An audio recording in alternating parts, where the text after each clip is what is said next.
Not me, just trying to talk to the crew before going live. A big hello, everyone. It's Wednesday, book club chat day. Love talking about books. We're actually trying to plan 2023. There's just so many. Now, I know that we like to have a week to read half of a book. I still manage to read another book or two in between reading the Nerdist book, which I haven't started. I'll be real. I probably should have been reading that one already. We're doing doing the three body problem. The fuck is it called? Help! Three body problem. Yeah, the three body problem. The three body problem is what we're doing for Nerdist next. So if you want to get on board for Nerdist's book club, book old Goldo. Lisa, thank you so much for using your Prime. I really appreciate that. Give me Bezos is what I say around here. We do have a book club straight after this, but I kind of like, there's more books to read than one a month with this book club. We're going to be doing 4 next month. They're just novellas. We're just doing the little novellas. I think I've only got the first 3. I should have bought 4. But I've just got so many books I want to read next year. The three body problem. Tass, that's so sweet. 4 months have you been using your Prime. That's really lovely. I appreciate that. She says books. We are currently reading Black Sun by Rebecca Bone. No, that's gonna get clipped. I'm so glad I didn't finish her name though. No, Lisa, I didn't say it. I was about to. Oh man, here I am trying to establish relationships with authors, and they're like, "Oh, what's this Maude like?" Oh, she nearly called me Bonehorse. Great. What about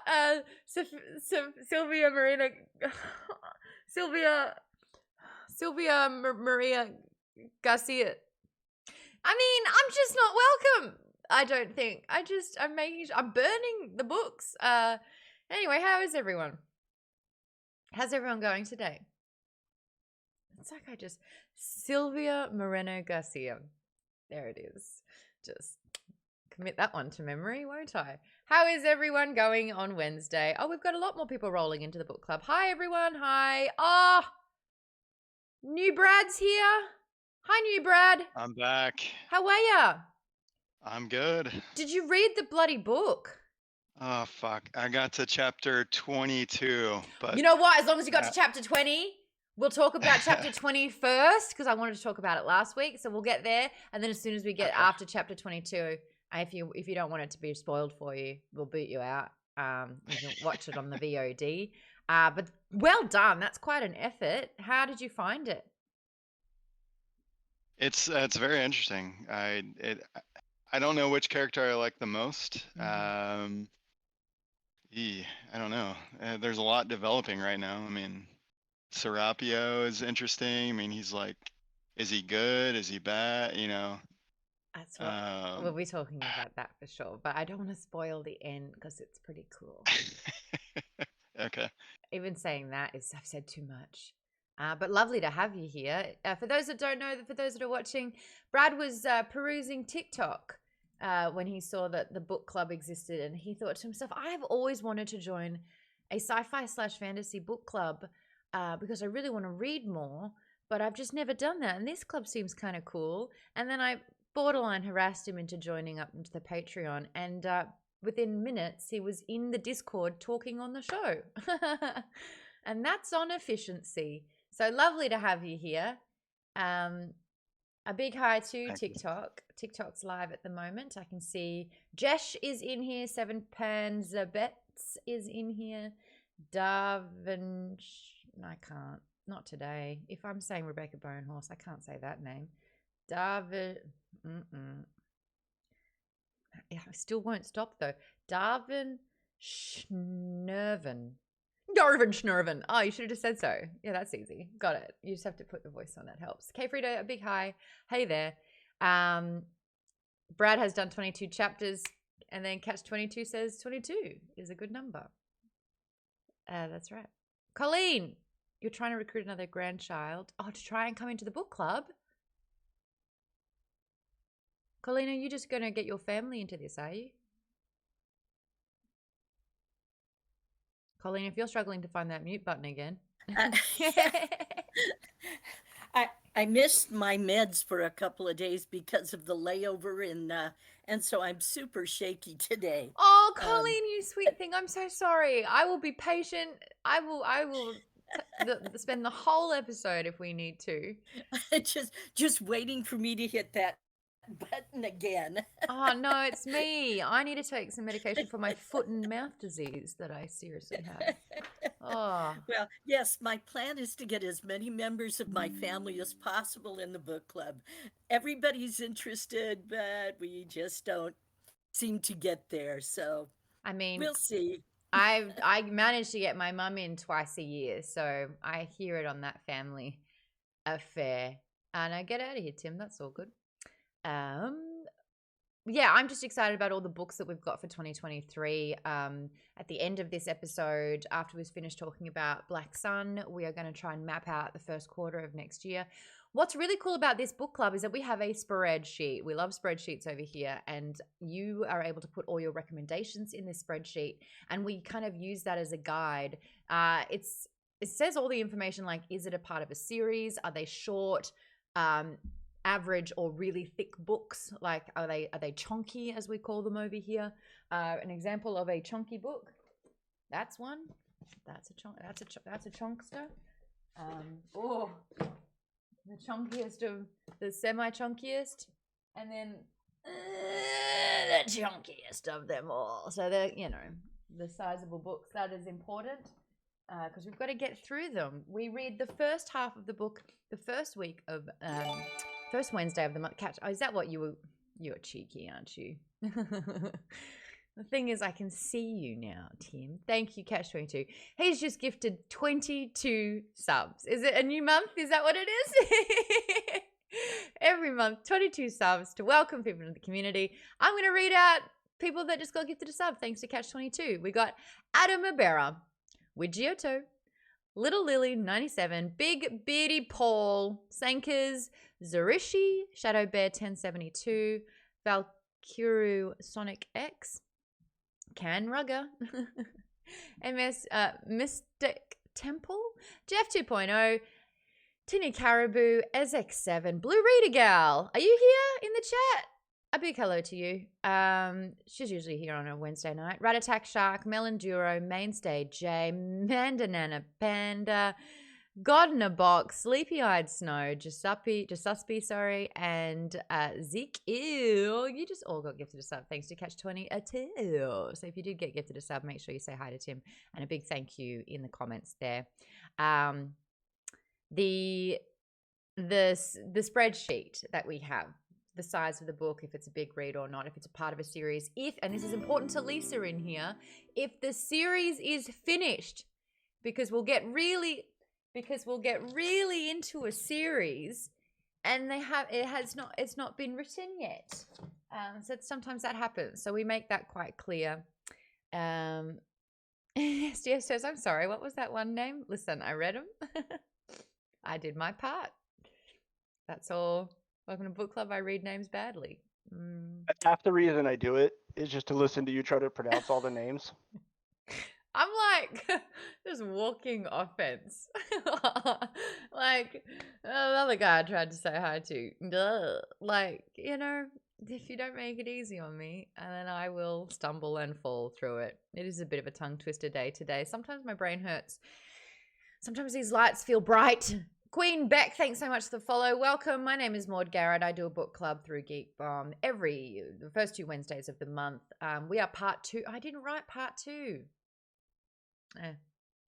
We're going full spoilers. Part 1's the one that needs to be talked about because we're only talking about the first half of the book. But here, anything goes. We're talking about it. Yeah, that's a Nickly Fraggle. That could be the one. That could be the name. That could be that it couldn't. So I like the positive attitude. Queen Beck says, I came from TikTok Live. Hey, that's working. Yay! Lovely to have you here, Queen Beck. If you are looking for your favorite corner of the internet and a new sci-fi fantasy book club, I got you back here. We're doing 12 books a year. We also set personal reading goals. Mine was 52. I wanted to read a book a week. I'm at 64. Not to brag, but anytime I want to be put back into place, I simply ask Lisa, how many you have read this year? Lisa, how many books have you read this year so far? I think this one just put me at 177. That's so cool.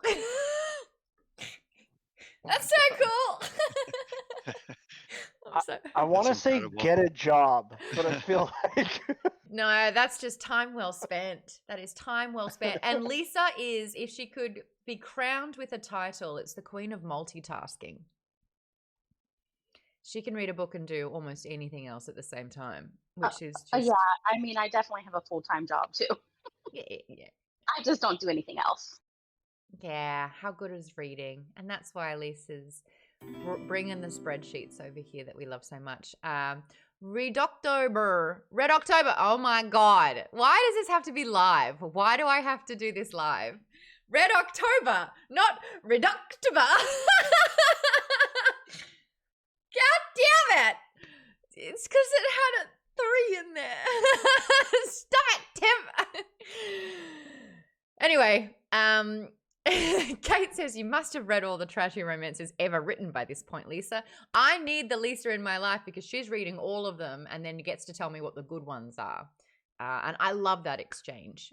Piling says, emphasis. I know, I put it on the wrong syllable.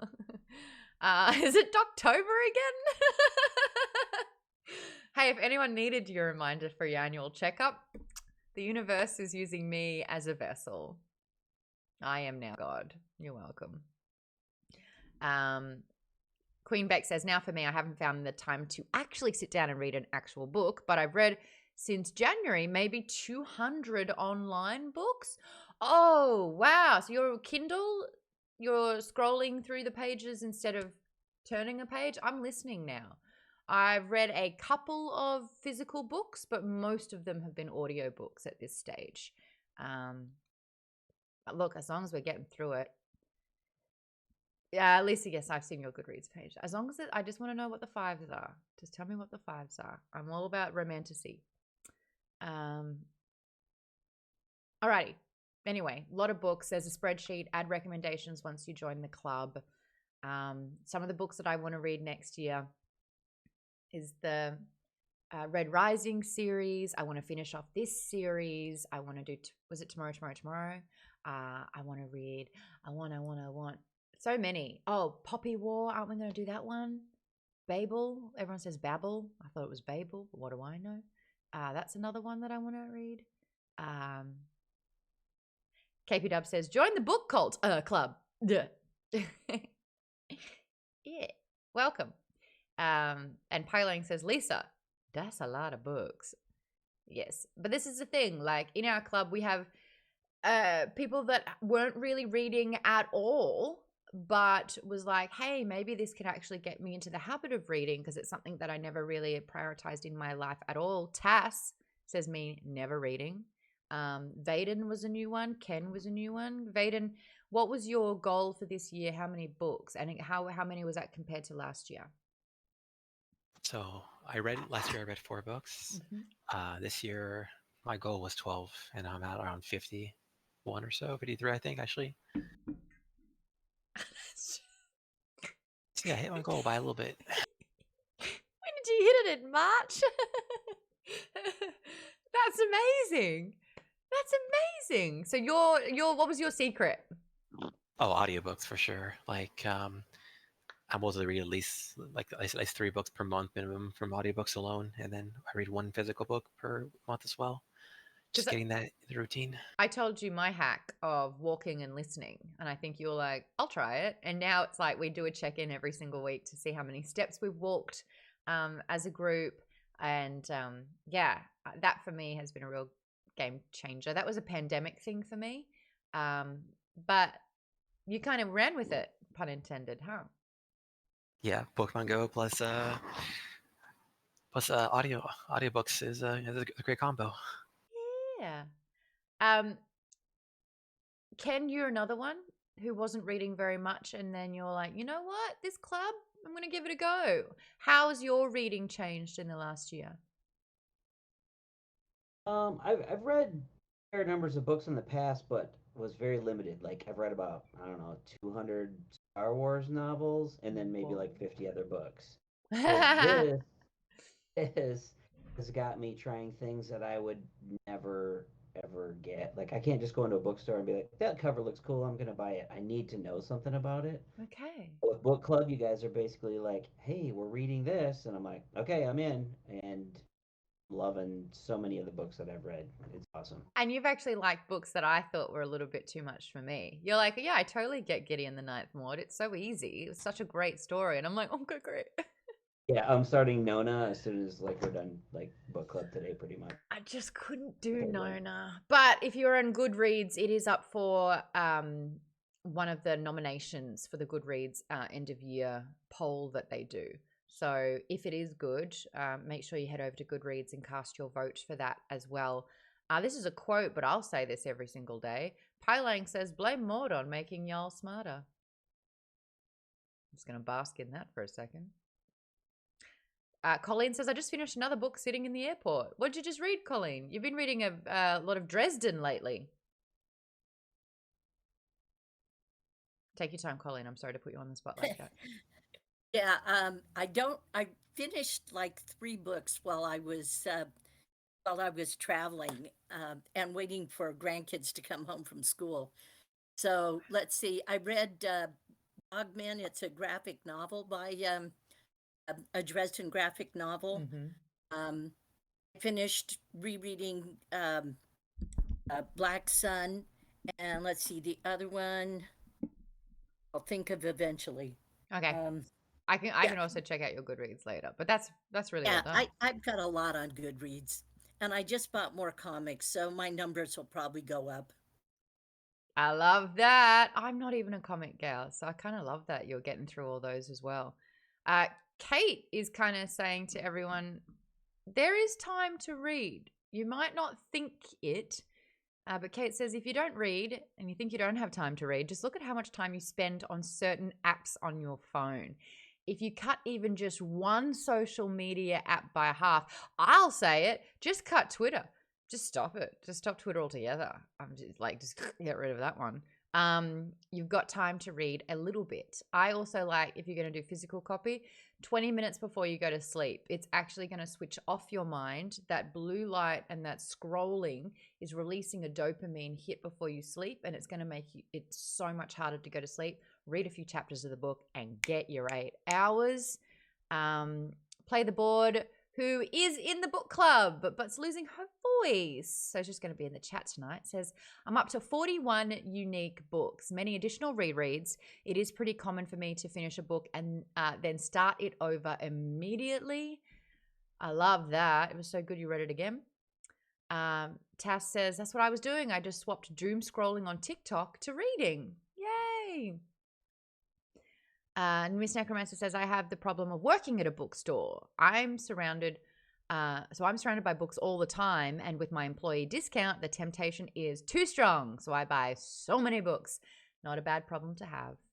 And then Kate, give me your Nona review.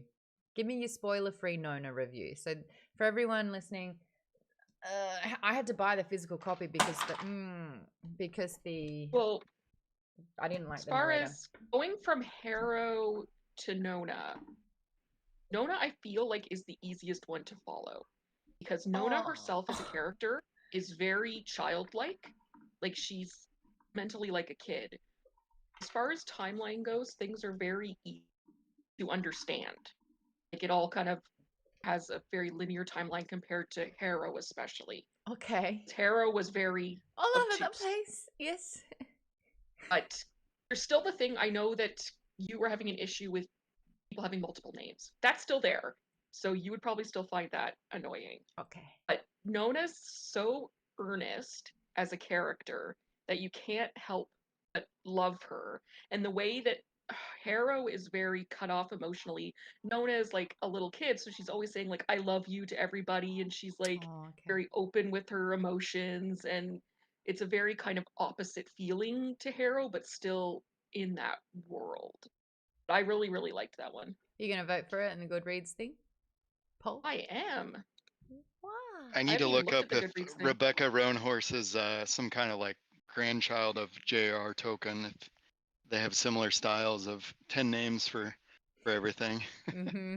Mm-hmm. That's funny. Star Pilot 6 says, I'm at 38 books for the year right now, I believe. Fantastic. Star Pilot, is that why you were looking online to try and find a book club as well? Because you've been here for quite a lot of this year. It's lovely to have you here every Wednesday that we do this. Avery says, Goodreads keeps track as a way to help you keep yourself accountable. I personally find it helpful. I'm a bit of an achievement hunter like that. I love being able to kind of click that I finished the book. I'm trying to get better with actually writing reviews. I don't like writing, I like speaking. And so to actually put into words about the book, but I'm going to be better at that, and I'm going to try and do more reviews because my memory is also shocking. I can read a book in 2 years' time for the second time, and yeah, right, I should probably do that. But with my accent, you're getting lazy with reviews, Kate. Yeah, I'm going to try and be a little bit better about it because after 2 years, I forget if I liked the book and what I liked about the book. So I want to have that sort of like captured in time, my direct feelings after the book. Star Pilot 6 says, I slipped over from the Nerdist Book Club. I figured twice as much book club was twice as good. That's what we're talking about. In fact, we've just spent the last sort of 20 minutes talking about how there's so many books and we're only doing one a month here and how maybe we could try and do. No, I'll calm down. I will calm down. What we like to ask, though, once we finish a book, and this is Black Sun by Rebecca Roanhorse, is book good? Is book good? I will start. Who haven't we heard from? Jay Buntrock. Hello, are you there? We sometimes get you, we sometimes don't. Are you just doing in the Twitch chat or are you jumping? Hey, there you are. Hello. Hello. Now you just squeezed this one in, right? I finished it today on my drive to work. Oh, that's right. Wasn't you weren't driving 4 hours, were you? Was that? Yeah, I drove from Olympia, Washington to the Tri-Cities, Washington, over the mountains. That's a long drive. How did you find Black Sun? Book good? Half good for me. I like Serapio and Chiala. I was listening to audiobook, of course, so I kept zoning out with the Okoa and Arumpa parts. Just something about it just kind of bored me. You were listening to it, right? Yeah, I think. Yeah. I had a little bit of a gripe with the narrator for Narumpa. Those chapters just felt like they were a lot slower for me. Yeah, and then I didn't realize it was a book one, so the ending kind of caught me off guard when they kind of gave it the Empire Strikes Back ending. So I was like, oh, there's no real ending in this book. Yes, it happens really abruptly. Definitely leaves you wanting more. Spoilers. I figured that would happen. Oh, sorry, oops. Brad. Oops. But it stops abruptly because there's a book 2. We won't say what, but thank you for reminding me that we are just not doing spoilers. We're doing spoiler freeze at the moment, and then we're going to talk about chapter 20, 21, 22, and then we're going to boot Brad out so he doesn't have this whole experience ruined for him. So chapter 20, the reveal of the teak powers, I thought was pretty awesome. I loved that. I should have made everyone read chapter 20 last week, but that's okay. Sign Network says, hi Maude, loved you on Table Talk. Hello Sign Network, welcome. I do book clubs and I talk about books, and we're talking about Black Sun by Rebecca Roanhorse, and because this is part 2, we've read the whole book, and so we're talking about it all. Toasted Poster says, book good. Darren, are you in the chat today? You are not, but you said book good. Tell me what your thoughts are, Darren. I want to hear more from you. Toasted Poster, I want to hear more from you about why book was good. You're still working. I get it. You work hard. Well done. Lisa says, I'm so glad you didn't spoil that for me last week. Can you imagine? Because I was going to spoil chapter 20 for everyone because I just wanted to talk about it so bad. And I was like, oh, by the way, yeah, she just turns into a mermaid. Can you imagine if I was just like, surprise? Tim is bragging that he absolutely called it. I did say that on my second listen through, that all the signs are there. They bring it up. Like it's there if you look. And so that's why it's always good to, I like to read the book twice, because then you're like, you know what happens, and it's like, oh, it's all laid out for us. Lisa said, I would have been so pissed. Colleen says the next book is out on and the third book is slated, but Roanhorse just published another book that is not part of either of her trilogies. I think Lisa was saying that it's going to come out in August, so we might just spread them out a little bit, like maybe March or April and then August, so split it up throughout next year, which I'm on board with. Can you fathom the shock if you had spoiled that? Toaster Poster, what do you think of the book? Darren, if you get a second, I'd love to hear just a sentence on why book was good. Spoiler free if possible. Avery, you're saying book good. What you like about the book? This is a reread for me, and it's just as good the second time as the first time. I just love, it's like the world is so like different. Like a lot of popular fantasy, kind of has a lot of similarities because it's based on European culture and everything, and because this one's not, it's very different. And I love that, and it shows that fantasy, you can use all these ideas and you can spread out in fantasy, and it is just a great time. And I think it's really creative. It's really interesting. The characters are so nuanced, and I love it. Like there's no clear good versus evil. It's just like everybody's a little bit good and a little bit bad, and yeah, I love it. I love that too. I love how she's written these characters. I think it's so important for the reader to want to champion the characters, and so when they go through morally grey decisions, you're there kind of going, what do you know? Like you're invested in their actions. And I think that that's really difficult to do. I think the last couple of books we've read, there wasn't as much of a connection with these characters. They were either just gross or troubled, or just sort of oil and water when it came to us gelling with them. So it was kind of really, really lovely. I mean, the last book where I immediately fell in love with these characters in the way that I have with Shala and Serapio were the Six of Crows. Yeah, B-Rock Vandal. Yeah, exactly. J. Buntrock. Like, that book. I still feel so bad for Tass. Here's Tass. She's like, I don't read. And I'm like, well, I'm going to make you read. Let's start reading the books. We're doing this one for book club. And she's like, it made me sad. And I'm like, yeah, I'm sorry. That was also a really terrible Tass impersonation. Tass, I'm sorry. Yeah. But you regret not reading this one. Oh, well, I mean, we're going to do book 2 and book 3. So if we get you on a roll, yeah, maybe Geek Bomb can get you a couple of books, get you back on that reading spree. Bryce, you're here. Yes. Book good. Yes, book's good. I do like the characters and how they develop, and how you don't know if Serapio is like a sympathetic character or a villain, like Zyla said. Mm-hmm.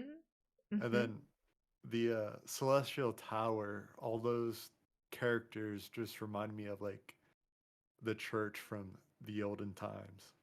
Yeah. Self-serving. Yeah, I hear you on that one completely. We don't want it to be us, so we'll make it anyone else kind of thing. Yeah. I've been hearing a lot more about that mentality that we have. It's instinctually human nature, and that's what they exploit in reality TV, where the producers will kind of watch the group dynamic, and if one sort of stands out, the producers will start asking the rest of the cast about that one person, and then the cast members start going, oh, thank God it's not me. Yeah, I'll dunk on that person to save myself. And so everyone starts ganging up on that one person, so that because they're so scared that it could be them. And I think, like Survivor kind of really plays upon that, like with the whole, who do you choose with alliances, who's going to betray you. And the act of betrayal is a big part. It's a theme of this book as well, but I won't talk too much about that. Kate, that's spoiler territory, so we'll hold on to that. We'll hold on to that one. But yes, fucking Ava. Thank you though, Bryce. It's lovely to have you into this book club. I know sometimes you make it and sometimes you don't, so it's lovely to have you here. Jimmy, what you thinking of this one?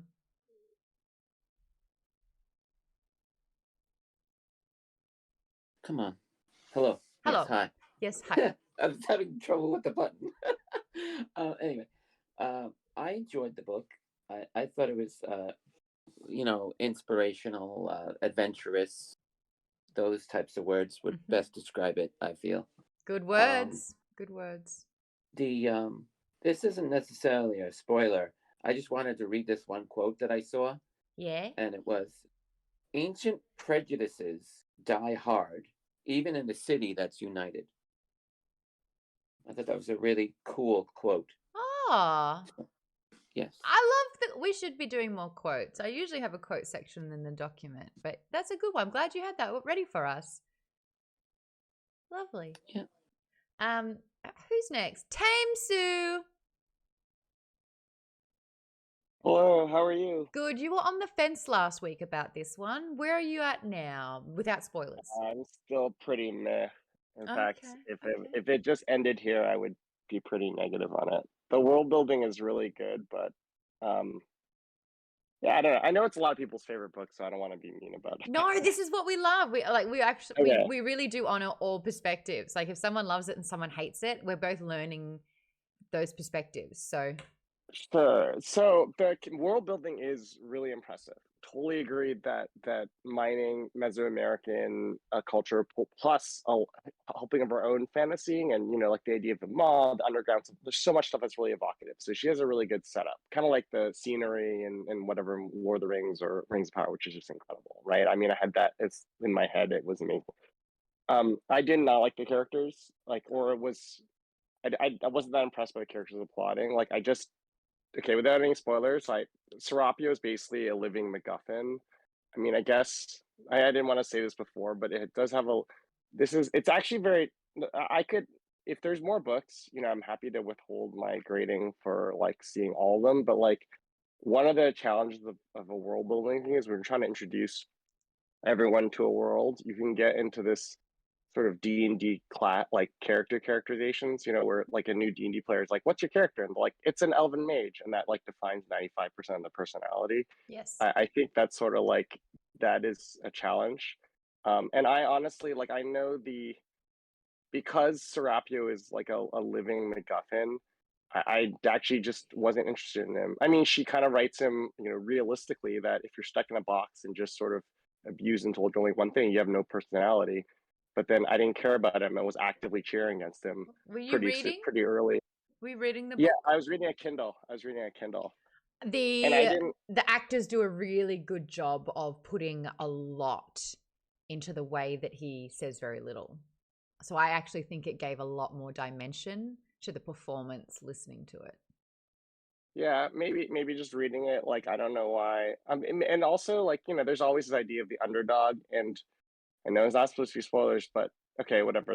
His storyline does not have enough conflict. I'll just put it that way. After, in the present, the flashbacks are somewhat interesting, although I found his mother a much more interesting character than he is, but she's not. You kind of just learn about the mother. There's no narration of the mother, right? You just learn about the mother. Are we getting into spoiler territory? We're getting into spoiler territory. Oh yeah. I'm gonna zip you on that one. You know what I mean? Yeah. I'll just say, I just think she would have been a much more compelling character, and I didn't buy. I liked Sala. I think a lot of people like that kind of roguish character, but I didn't buy her fault. I didn't buy the way in which they interact with each other. Sorry, I don't want to spoil it, but it wasn't convincing to me.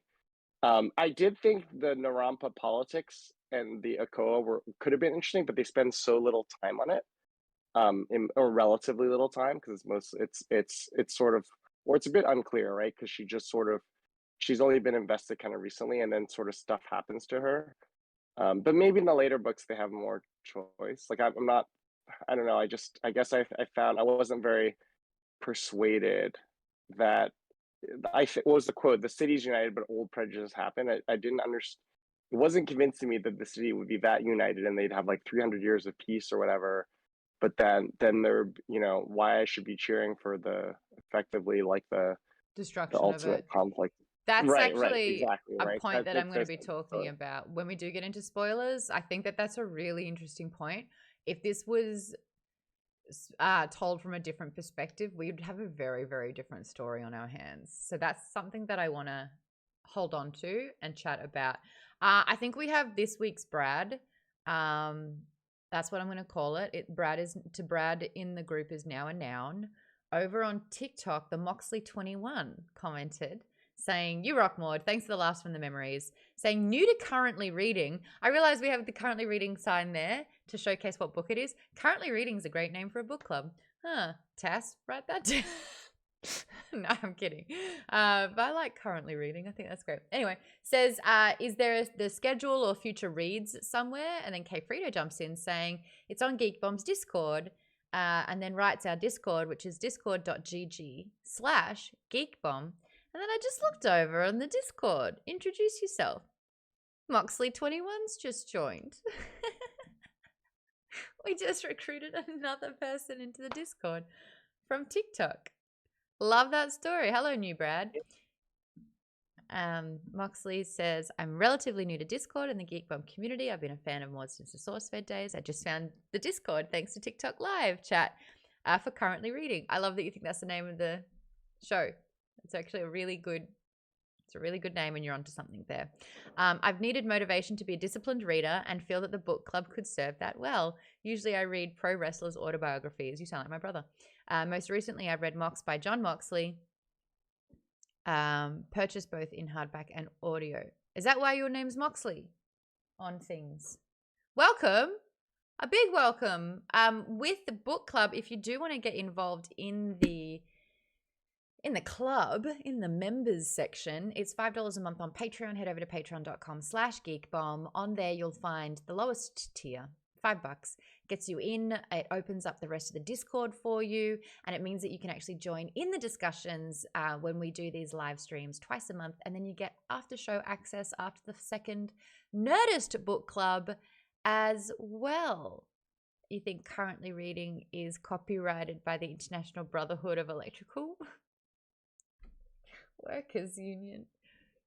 Fucking hell, KB Dubs. Electrical current mod. Yeah. Oh my goodness. Currently. Bro. That's great. Sometimes your puns are shocking, says Colleen. Zing! Quite literally zing. Kate says, God, these puns urge to kill rising. Some people like puns. Some people don't. Even come on, I say. Oh my, can I add one more thing? Yeah. Just one quick If thing. it's a spoiler, no. No, not a spoiler at all. I was going to talk about the motivation it creates, because I used to be a ferocious reader when I was little, but I think as I mentioned before, I went to grad school, read a ton, and then with the advent of Twitter, I would do short form, and the motivation for reading is so the reason why I don't do audiobooks, I don't know, I just feel there's something like basic about reading the text, and I love the motivation, because I feel like, I got frustrated by like what I thought were decisions I made differently, but I'm like, no, I got to finish it because of book club. And if you do the second or third, I will totally read those, because the motivation to be in this group is so good. I love, and I'm going to be reading so many times more than the last couple of years because of this club. It's so good as motivation. It's so amazing. Testimonial. Yeah, I'm wearing my Beetlejuice pants. Sorry, I ran out of water in the other bottle, so I just grabbed my other one. But the headphones were on the whole time, so I heard the whole thing. Excuse me. That's dinner. Moxley says, never mind. Yay, modern book. What? I said, yay, modern book club. Yay! Yay! Moxley says, never mind my blonde moment with currently reading. No, I really think you're onto something with that one, my dude. I really think you're onto something. And now everyone's saying hello to you in the Discord. We love. I'm going to call out some more names of people to ask if book good. Gosh, we are really going slowly through all of this. Tim, quickly, book good? Book fantastic. I loved it. I bought in from the first chapter and was fully invested in all the characters. So I really want to read the next 2 books in this series. This is so not a book you would have usually read outside of this book club, huh? Not even a little bit. Kind of same. So I'm really, really digging that. Ken, book good. I think we went over this a little bit, but I want to hear again. Book good. Yeah, book good. Now I will say that after with about 100 pages to go, I thought it might become my favorite of the year, but the last 100 pages lost it a little bit. Still great, but not my favorite of the year. Interesting. Okay. What was your favorite? Don't you say it. What's your favorite, Ken? Oh, Project Hail Mary. Still number 1. First book of the year, and It really was such a strong start to the year, wasn't it? Kate, without spoilers, but good. You got the Beetlejuice pants, Kate? Not the exact ones that you have, but I do have Beetlejuice pants. Aw, sister. Love it. Book fantastic. I love this book. This remind me, first time reading it or second time? It's my first time. It is first time. Okay, great. What'd you like? Spoiler free. Writing, like the way she writes everything is very just evocative, and I found I was just blowing through it because it just she made it very easy to read everything, so it didn't feel bogged down in like lore or everything for anything. So I feel like her writing is probably the best part. Agree. I really like it's just for what could be quite a dense introduction to like a lot going on in the world, especially when there's divisional and regional kind of differences and you're having to introduce 2 and then explain why there's friction. I think that she's done a really, really great job to not make it a complicated process. Well said. Lisa, did we get book good from you? Last but certainly not Lisa. Yeah, book was great. I really liked it.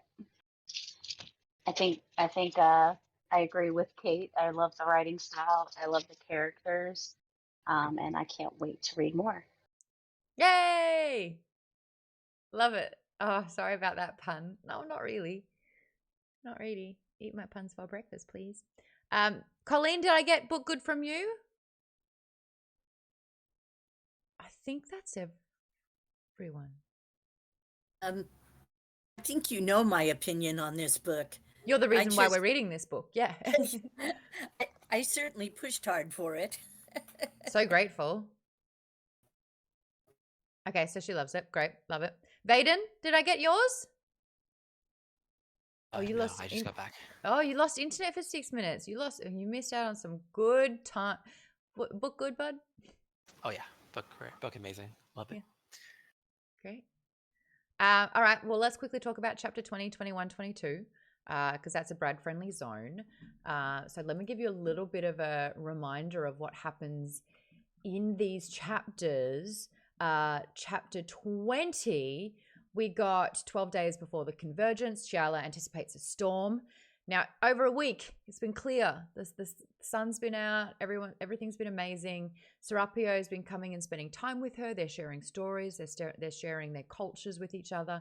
She's starting to anticipate his arrival, and she's like, uh-oh, you're falling for this one. And then the storm comes. Now, they plan to dump heavier cargo and then tie the crew in groups to the ship's railings. Therefore, if anyone goes overboard, it's easy to pull one back in. It's easier to handle the situation. It keeps people a lot more safe. She sings a song to sort of like help comfort the crew as well. And then this monster wave strikes and it hits Shiala, and then 2 of the crew go to secure a loose paddle, and then with that, they're not properly tied to the ship. They go overboard. One of them has been knocked out, and he's a dead weight. So he's like pulling the other guy down. Shiala doesn't even think, jumps into the water. She cuts the rope between the 2 crew members. The conscious one can then swim to the surface, and then she has to drag the unconscious one up by herself. She doesn't think she's going to make it. She says a little prayer, and then she takes to the mother being the ocean. She's like, hey, help me out here. Please don't kill me. It takes a gulp of water, and then she's able to continue her journey up. So she's at one with the water, and then pulls him in, realizes he's probably dead. He doesn't look great. He's a bit grey. It looks like he didn't make it. She's trying to walk away. Can't really feel her legs. There's a big flop of a giant fish's tail behind her. And all the crew are just staring at her. And there's this moment where Carlo is just like, who are you? What are you? What are you? And then thonk, she gets hit on the back of the head and goes black. From here, Scialla wakes up in the darkness of Serapio's cabin. He's been looking after her. He's also locked her in. And she's like, why am I locked in? And he's like, to protect you from your crew. They've turned. And she's, oh yeah, Scialla getting betrayed after trying to save them is the definition of the saying, a good deed never goes unpunished. But there's another quote in here during this moment in the chapter that I thought was really great. And this is Serapio and Scialla now realizing just how different they are, and they are deemed unsafe by the other crew members. They've locked her away. They're discussing whether or not they should kill them. Either just Scialla for being a mermaid. She's teak, so she's got a lot of sort of like rich nature. She can sing to the water, but now it turns out she can also turn into a mermaid should it require it. And of course that has deemed her very unsafe to the other crew. They don't know what she is, and it's freaking them out. And Serapio, with his great hearing, is hearing this all unfold, and he's relaying the message back to her. He's like, you're not who, you know, I can't believe that you didn't know that this is what you could do. She's like, no. They're thinking about killing you. They're twisting the story because then they're saying, well, this one guy is trying to say that you killed the other guy. You've killed this man. And so now they're saying that they have to kill you. And she's like, that's not what happened at all. He was flailing. He was pulling him further and further down. I had to cut him so I could look after the other guy. Kate says that fucker blaming her because he killed his bro. Yeah, he killed him. Now, here's what I wanted to talk about last week so badly. My second listen through. What are their names again? Can someone help me with their names? One starts with L. Bat and Loop. Bat and Loot. One starts with L. I think it's Lube and Loob, I believe. Oh, Loob. BAT is the other one. Lube and bait. That sounds. Bot. Yeah, Lube is the most pro Scialla. So he's the one who and pro. He was the one who was supportive of Serapio, recognized him as the grandfather crow, and kind of was like helping support Atik being on the ship. And it was Bait who was a little apprehensive. Now, Lube at some stage makes a joke about Bart's wife. And it was very subtle, and it was in jest, and Scialla laughs as well. But Lube made a dig on Bart's wife. And so listening back to it the second time, I'm like, that's why this fucker got his revenge. When he was in this chance to kind of like get rid of him, that was personal, and he handled it and then blamed it on the other woman who laughed at this joke. So like when you're looking for motive, I found it in that throwaway chapter. STS says Lube and Bait. What type of book is this again? There you go. It's Loob. Pulled the old Barton switch. Thank you, Ken, for that one. Oh my goodness, Barton switch. The Barton switch. So that was again like that. This is like the really cool parts about reading it twice, where it's like that tiny little moment, and I was like, oh, but I know what's about to happen. So yeah, there was recklessness that went down there. They keep those two imprisoned for 2 days, and then the cook. This cook that was kind of wheezing and had a bit of a wet cough and wasn't feeling so crash hot when he got on, he dies. And Serapio was saying, I don't know the language for it, but he's got like bumps on his body. And so you're like, cool, this is a viral disease, basically. And everyone on this boat could be infected. So the fact that they were locked away for 2 days while this was spreading, really good for them. But then Scialla says, I give it half an hour before they need our help. And Serapio says, well, it's actually, I would say, 30 seconds, 10 seconds, they're on their way now. And she's like, they hate us until they need us. And I thought that that was really interesting. You could almost apply that to any situation where it's like pilgrim age with the witches. I mean, witches were midwives. Witches were women that were able to kind of heal people. And it's like they hated them until they needed them. And it's like, that potion that we tried to kill you over, I heard it actually helps. Could I have it? So I thought that that was a really interesting line. And the way that by Shiala saying that immediately loops those two together, links them together as the outsiders of being different. And even though, I mean, I don't like that Carlo beat up, like smacked Shiala, and she was saying, oh, that I'm going to kill you now that you've laid a hand on me, you're a dead man. And I think that Serapio in this moment, he's weighing it up. He's like listening to see if there's distrust, if they're going to act on the fact that Bart wants her dead, and the rest of the with this hysteria and with this dead crewman, they're listening to him and they're thinking that maybe they should get rid of her because, you know, they've seen her with a fish's tail now and they don't understand what's happening, so it's just better to kill what they don't understand. And so Serapio just takes care of it. He just took care of some shit. He says, help is coming soon. That's his words. He's like, it's okay, help is coming. She's like, what are you talking about? We're in the middle of the ocean. He's like, the birds come down. Alfred Hitchcock's, I still can't say his name. Fun fact about me, if I try to say it, It's very Hitchcockian. if I try to say Alfred Hitchcock, I always say Alfred Shitcock. Like the most Australian thing ever. I used to host this show on Quibial last year, and we talked about. To be fair, we talked about Alfred Hitchcock was a bit of an asshole, so Alfred Hitchcock is totally fine. Alfred Shitcock. That's what his name is now, Alfred Shitcock. Anyway, the birds. He did a movie about birds attacking, gave a lot of people bird phobias. Picture that, the crows come down, and it is a violent scene. How did everyone, Alfred Shitcock, that's exactly right, Baden. What did people think about this first sort of real depiction? I mean, the first depiction of violence was what happened to Serapio when he was 12.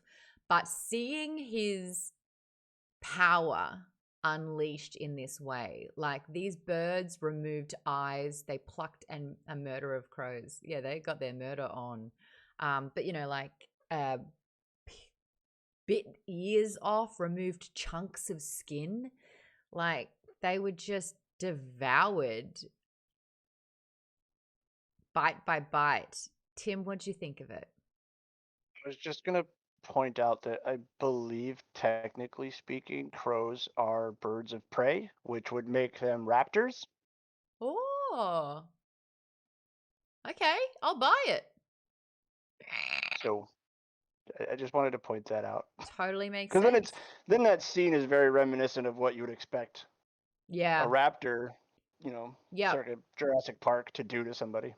Yeah, just mauling them, and so Shiala is kind of watching this happen. And it's just a brutal unfolding of massacre in front of her. And I think it's interesting that she's not necessarily perturbed. Like she's kind of like shocked by what's gone down, but isn't so afraid of this power that she's seen. I don't know if you guys talked about this last week, but does this not remind you of Game of Thrones, the warging from Bran, how he's able to do that? But I think what's different about him is, doesn't he have to snort like stardust before he gets his powers? It does, star pollen. So he has to use star pollen to be able to contact and use that to get in. A fun question though, with the Game of Thrones thing, what was the name of what Bran ended up becoming? What did he take over? Red Crow, was it? The Three-Eyed Raven. Raven. Oh yeah. It literally became the Three-Eyed Raven, and the Raven was the seer. And yes, Bran used, you know, it's interesting that there's this bit of a pattern where Bran was paralyzed, so he couldn't walk anymore, but he would walk into creatures that could do that for him. Serapio can't see, so he used the birds and other animals to do that for, well, mainly specifically crows, to do that for him. That's quite interesting. Well, I found that parallel. Sorry to interrupt. No, go. I found that parallel interesting just because of the, there's this idea: is he the villain? Is he the hero? And you see that a lot in Game of Thrones as well. As you have this duality going back and forth. If you're a crew member, he's a monster. For anyone else watching that, this would be so disturbing. This is an unbridled use of power that has ended lives. And he killed many to save one. And who says that, that's a lot of sort of power to be in that position where you get to choose that. Hello, Crafty Grandpa. Thank you so much for the follow. We're doing a book club. Oh, the first thing that you just come on and you say, Maude, I love you. I'm guessing that's how you say it because it's all in caps. And if you're new around here and you comment, sometimes, just sometimes, I will do an impersonation of what I think you sound like from your username and how you type. Let me know if I was right. And let me know if I was close. Kate says she's an other because she's teak and she can sing to the ocean. And now she's seeing someone else who is an outsider because they have powers. She wouldn't actually feel as alone. I love you so much. Ooh! Okay. I think. All caps. All caps.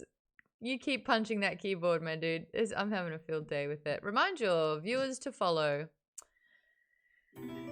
Oh, yeah, cool. Caser just did exactly that. Yes, 100%. That's how I sound.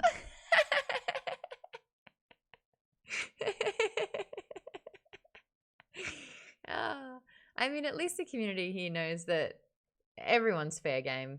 That's the Australian rubbing off on this club. We just make fun of everyone. And I get people make fun of me all the time here. Kate's got like a voodoo doll of me. Every now and then I get this sharp pain and I'm like, Kate, put the pins down. What's the next book for book club? The next book for book club is going to be the first 4 novella series of Murderbot by Martha Wells. So definitely grab, if you want to do the first 2, we'll do that on the first Wednesday of December. I like that you've made him a Muppet, Maude. I don't have a wide range of impressions, so I'm doing what I've got. Yes, we're doing Murderbot. We'll be posting about it on the Discord, I'm sure. We'll post more about it on Geek Bomb's socials as well. Isn't that right, Tass? Yay. Martha Wells. Correct. Okay, sounds good. Yeah, the first 4. So the first 2 will be the first Wednesday of December. The second 2 will be the second Wednesday of December. I think it's going to be okay. I think I'm actually going to be in LA for the first one and in Australia for the second one. So I will look like a potato on Australian internet. Oh. Yeah, here, the Discord. KP Dubs just linked that Discord for ya. If you want to drop on by and yell at us in caps, go for it. Anyway, we were just talking about Shiala finally seeing someone else who has powers. She's just been locked away and threatened to die, threatened to be killed. The Australian internet is connecting 2 crocodiles together by the tail. What did I tell you? No one's safe here. You gotta have crocodile skin over here and be prepared to make fun of people and be made fun of. Is there anyone here I haven't made fun of yet? Colleen, I will never. Actually, yeah, I've actually been cheeky with you a few times. But if anyone else is to Colleen, I will hurt you. I'm not sure if I've been made fun of, but you want me to? Out. Go for it. Why not? It's turned into a roast. Oh, Maiden, what can I got nothing. I'll come up with something. Just when you least expect it. It'll be like a little quick shank. You'll be like, oh, ow. As long as not. God damn it, KP Dubs. I'm not reading that. I don't think you've made fun of me yet, but I'm a pretty easy target, so shouldn't be hard. I'm just gonna start cutting you off when you talk for too long. Yeah, that's my thing. You should. I will. I'm doing it right now. Doing it right now. Bye. Failure. I swear, I've muted one person before. I will mute. That's Yeah. so frightening. But yeah, he's put his hand up. He didn't even know when I unmuted him. It was the best power move. There's a 5G funnel web spider network. Oh, 5G crocodiles. Yeah, good. Alvac. Oh, I got in here time tonight. Maude, Garrett. Yeah, that's how all my friends talk to me now. So when we play Overwatch, everyone jumps online and they go, Maude, Garrett. And that's a good name to do it to. All right. Anyways, Chiala, bonding isn't scared, but it means that it's just those two for the rest of the trip. We love it. They're my favorite chapters.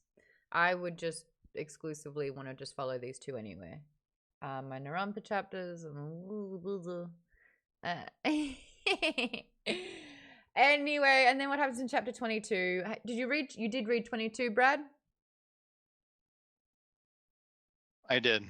Okay. Basically, this is Narumpa finding out that this meeting that she was going to conduct, they went behind her back and told everyone to meet somewhere else, so that she got ostracized and excluded from it. Again, very PTSD of high school, where the bitches would do that shit. And so Narumpa, I'm like, girl, you got to get savage. You got to get so much more savage, or you will not survive. Like, they are having a field day with your naivety.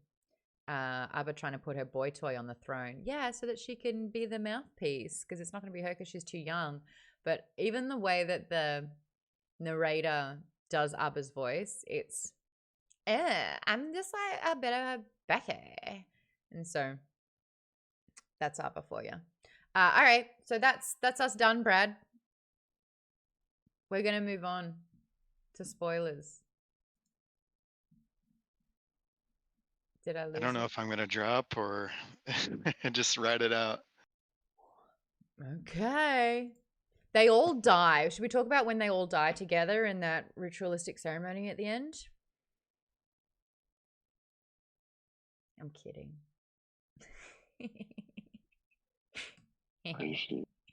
See, I wouldn't even know if you were kidding. That sounds about right. Stardust. Okay, so when Darth Vader shows up, yeah, because of the Empire Strikes Back, no, it's over. I mean, are you kidding though? Am I kidding? Am I the drama? Crafty Grandpa says, when doth ye go to acquire book club schedule?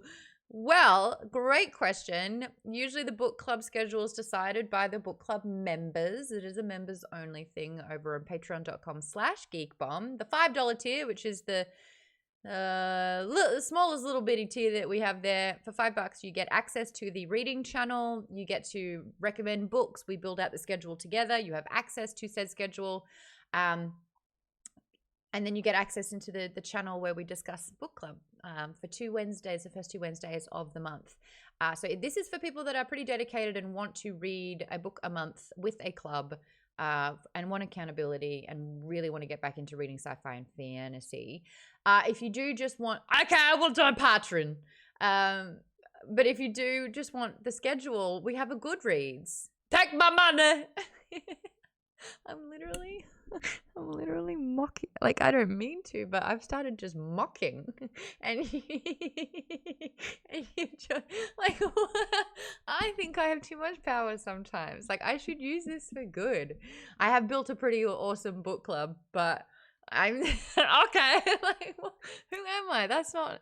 It's a Cookie Monster. Haven't we already established that if you had supreme power, you would use it for evil? We established. No, this I already. would think it would not be super evil, but it could be a slippery slope. Is all. It's okay, Maude. I'm actually giving useful info in the Discord. That's good. Yes, the come join our Goodreads. I love you, Maude. It's okay. Untouchable. Welcome, by the way, Crafty says Piling. Thank you for being the better person, the person I should be. But we do have a link. The link's just been posted there by Nightbot for our Goodreads. Join our Goodreads. The schedule goes up there. You will see the past books that we've read and what we're currently reading. And Lisa posts the schedule in there as well. So you know what? There's ways that you can involve yourself. Go for it. I will be nice. It's just Crafty grandpa. I think it's because I never had a grandfather. Both my grandparents were way dead before I was even born. So like that's how my nails look pretty, thank God. That's how I hear grandparents, dads. Your impression has turned into Snagglepuss on the Hanna-Barbera cartoon characters. Yes. Old people also always type in all caps. Not true. Colleen, sorry to out you as a person of older age here, but Colleen works that Discord and the links and Twitch better than most people, so not always true. Okay, good, I'm your grandpa now. Okay, that's weird. This is what I started. I started it. I started this. Hey, we got a new follower, Tall McCartney. Oh, it's a pun. Oh, you're so welcome here. You're so well. Where's my pun? Wait for it. Why don't they fly up on my screen anymore? Why don't where's my movie? You know how it does that? Real quick, hold on.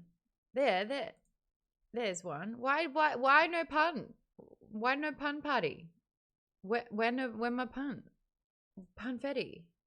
Where my punfetti? Why did Just Love work? Hey, Tall McCartney. Thank you so much for the pun. I tried to give you a pun party with punfetti, but it didn't work. Woohoo! Here we go. And it didn't work. But welcome. Thank you for the follow. Ha, I'm glad you appreciate the pun. I stole it from the show Veep. A stolen pun is still a good pun. We appreciate that around here. And thanks also for the follow. If anyone else is watching, hi. If you want a book club, we do 2-hour streams the first 2 Wednesdays of the month. See? Why only some? Why some? Where are my puns? Which one's going to do it? Guys, put in all the emojis right now. Which ones are going to... Which one... This is a new game. Which ones are going to fly? Make the puns fly. Do we have a pun limit? Maybe I want to eat some puns. Hype works? Okay, I don't understand. Well, okay. Okay. How is this now working? But pun will not.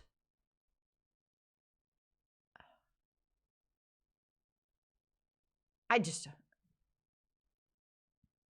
Alrighty, Brad, we're going into spoiler territory. It's time for everyone to weigh in.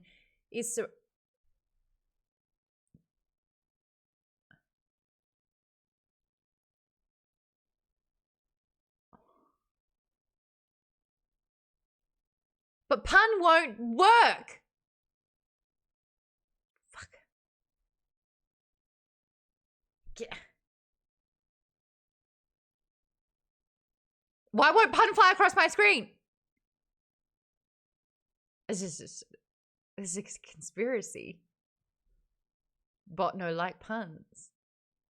This is the whole stream now. What book?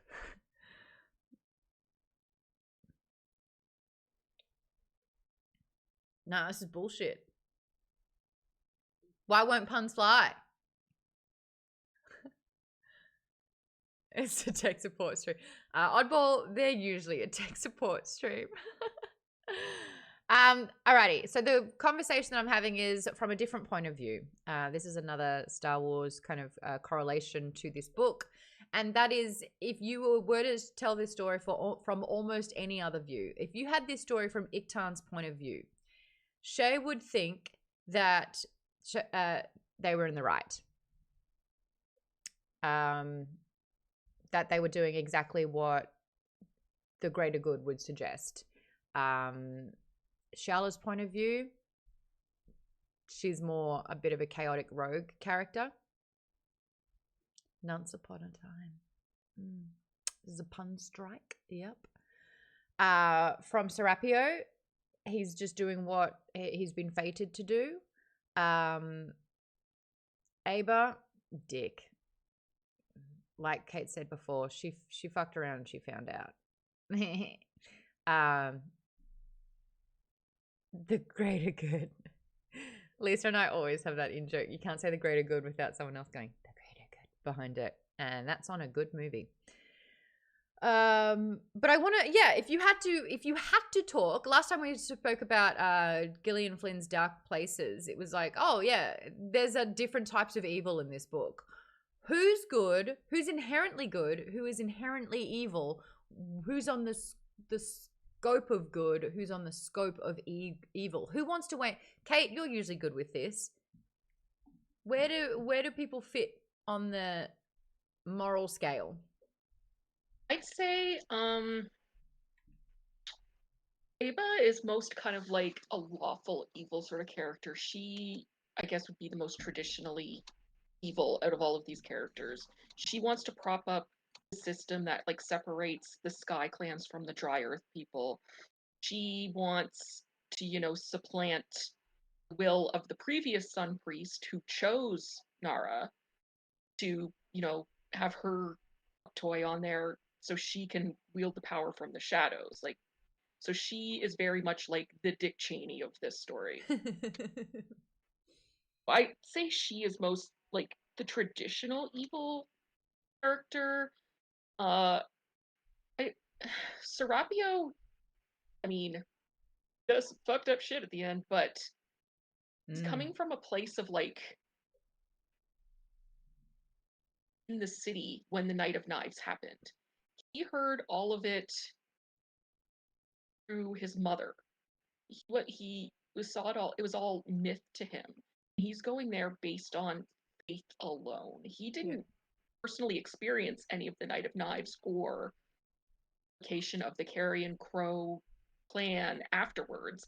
To still like live in this city after their whole clan had been like slaughtered by ruling power. So I'd say he's kind of like depends what side you're on for him in terms of if he's good or evil. Because if you're one of those like night guards, I mean, or Brad, we're getting into spoilers here. Is he ready?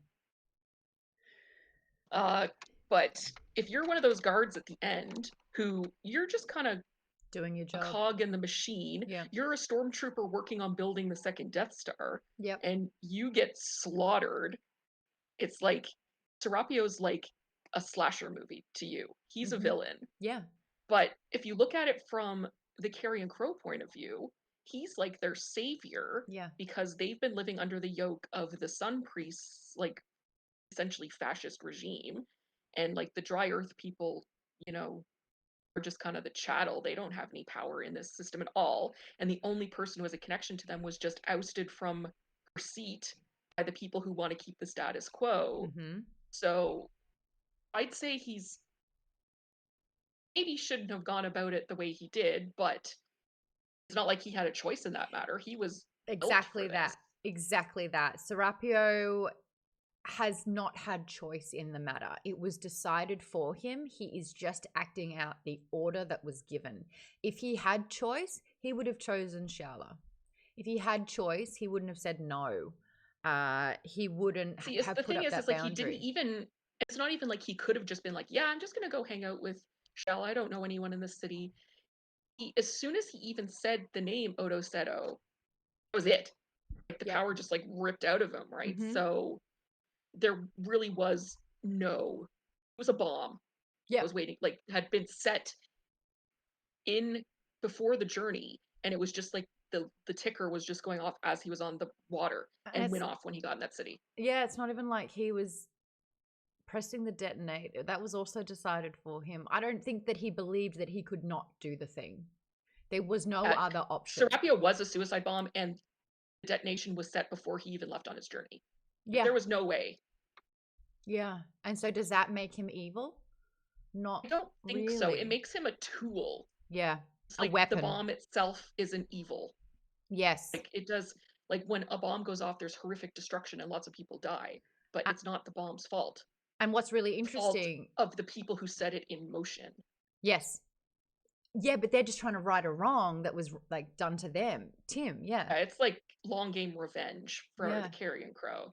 I was just gonna kind of tack onto that, where Serapio is a tool. The thing isn't evil. It's the people that use it, which to me would classify his mother and all of his tutors as evil in some ways.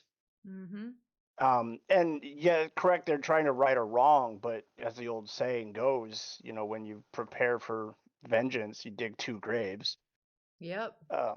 So Yeah. I mean, they're not righteous in their search for vengeance in any way, because they don't really care about who is sitting where they're not trying to kill the people that enacted the Night of Knives. This is like, happened too long yeah, ago. that's what I'm saying. It's 300 years later, so it's it's 3 generations later, and they're still trying to get revenge on somebody who's completely innocent of that, of that event. I think Toaster Poster made a really good point here. With the Sun Priest gone, there's going to be a power vacuum while the crime lords take control. One of the things that's really interesting to me with that is Narampa was the only dry earth person to ever kind of be in this upper echelon. And Aba removing her to keep the status quo caused a power vacuum where her brother is now a player could in the take board. control because he, and it was like, if you had just to let Narampa be there to see like being propped up as like a token dry earther. She wasn't really a dry earther anymore. She'd been far too removed. She'd been like training in the temple for like years and years and years. She wasn't really we saw with the of the interactions people. We saw with the interactions with her brother that she had denounced all of sort of what the Earth clan were She may have been born dry earth, but she wasn't one of them. Mm-hmm. They still saw her as one of them. But the thing is like, if they had just let Narampa be there, I mean, it still would have happened. I can't say it wouldn't have happened because it saved Narampa's, the political machination saved Narampa's life, because Serapio knew that it wasn't the true Sun Priest. He's like, you're fake, and he just killed whatever his name was anyway. Yeah, because that was the duty. He still fulfilled it. Well, that actually wasn't even Serapio. That was the god. Yeah, it's not even Serapio anymore. They're called Alvac. They're called frilled sleeves. It's a detailing. It's called, there's actually another word for it. But it's basically essentially like a frilled cuff. It says that I lost a fight with Zelda before the stream. It's called fashion. Look it up. Told you. Sorry. They'll make fun of me. I'll make fun of them. Tamesy, you've got 4 seconds. Go. Okay, quick. I have 2 points. I'll keep it really quick. If you don't think he has and that's choice, time. Thank you so much. Really good points, though. Maybe I'm kidding. Go. Your trails are great, though. I'm so scared of you, Maude. You have no idea. I'm terrified. Worth the racket. No, I was just gonna say, if you don't, he has choice. You're either making him an excuse, or you just can't buy him as a human being, right? Because the essence of a human being is we all have choice, right? Unless we're literally like zombified or whatever, right? So yes, maybe after he, literally possess and start slaughter everybody, he has no choice at that point because he can't control his body. But Vaden's arguing that he did have a choice. Yes, I would say a choice. And the second thing I would say about the regime being fascist is there's a fair bit of inconsistency, which I think, Maude, you thought was interesting, right? Because they're supposed to be united, but there's a horrible genocide. But then it seems like a lot of people in the Carrion Crow, in the upper echelon, are kind of okay with it, and then they're trying to like, and they're not like corrupt, right? They're just kind of living somewhat happily. And even Akoa, which we hear way too little of, actually tries to prevent the slaughter, but somehow is smart enough to keep everyone away, which is a little bit of plot armor for his people. I think that might become interesting. That's also why I'm open to the second book. I might revise my reign to increase it a lot if a lot of this texture comes out in the second book. I want to hear a lot more from Akoa. I think he's really interesting.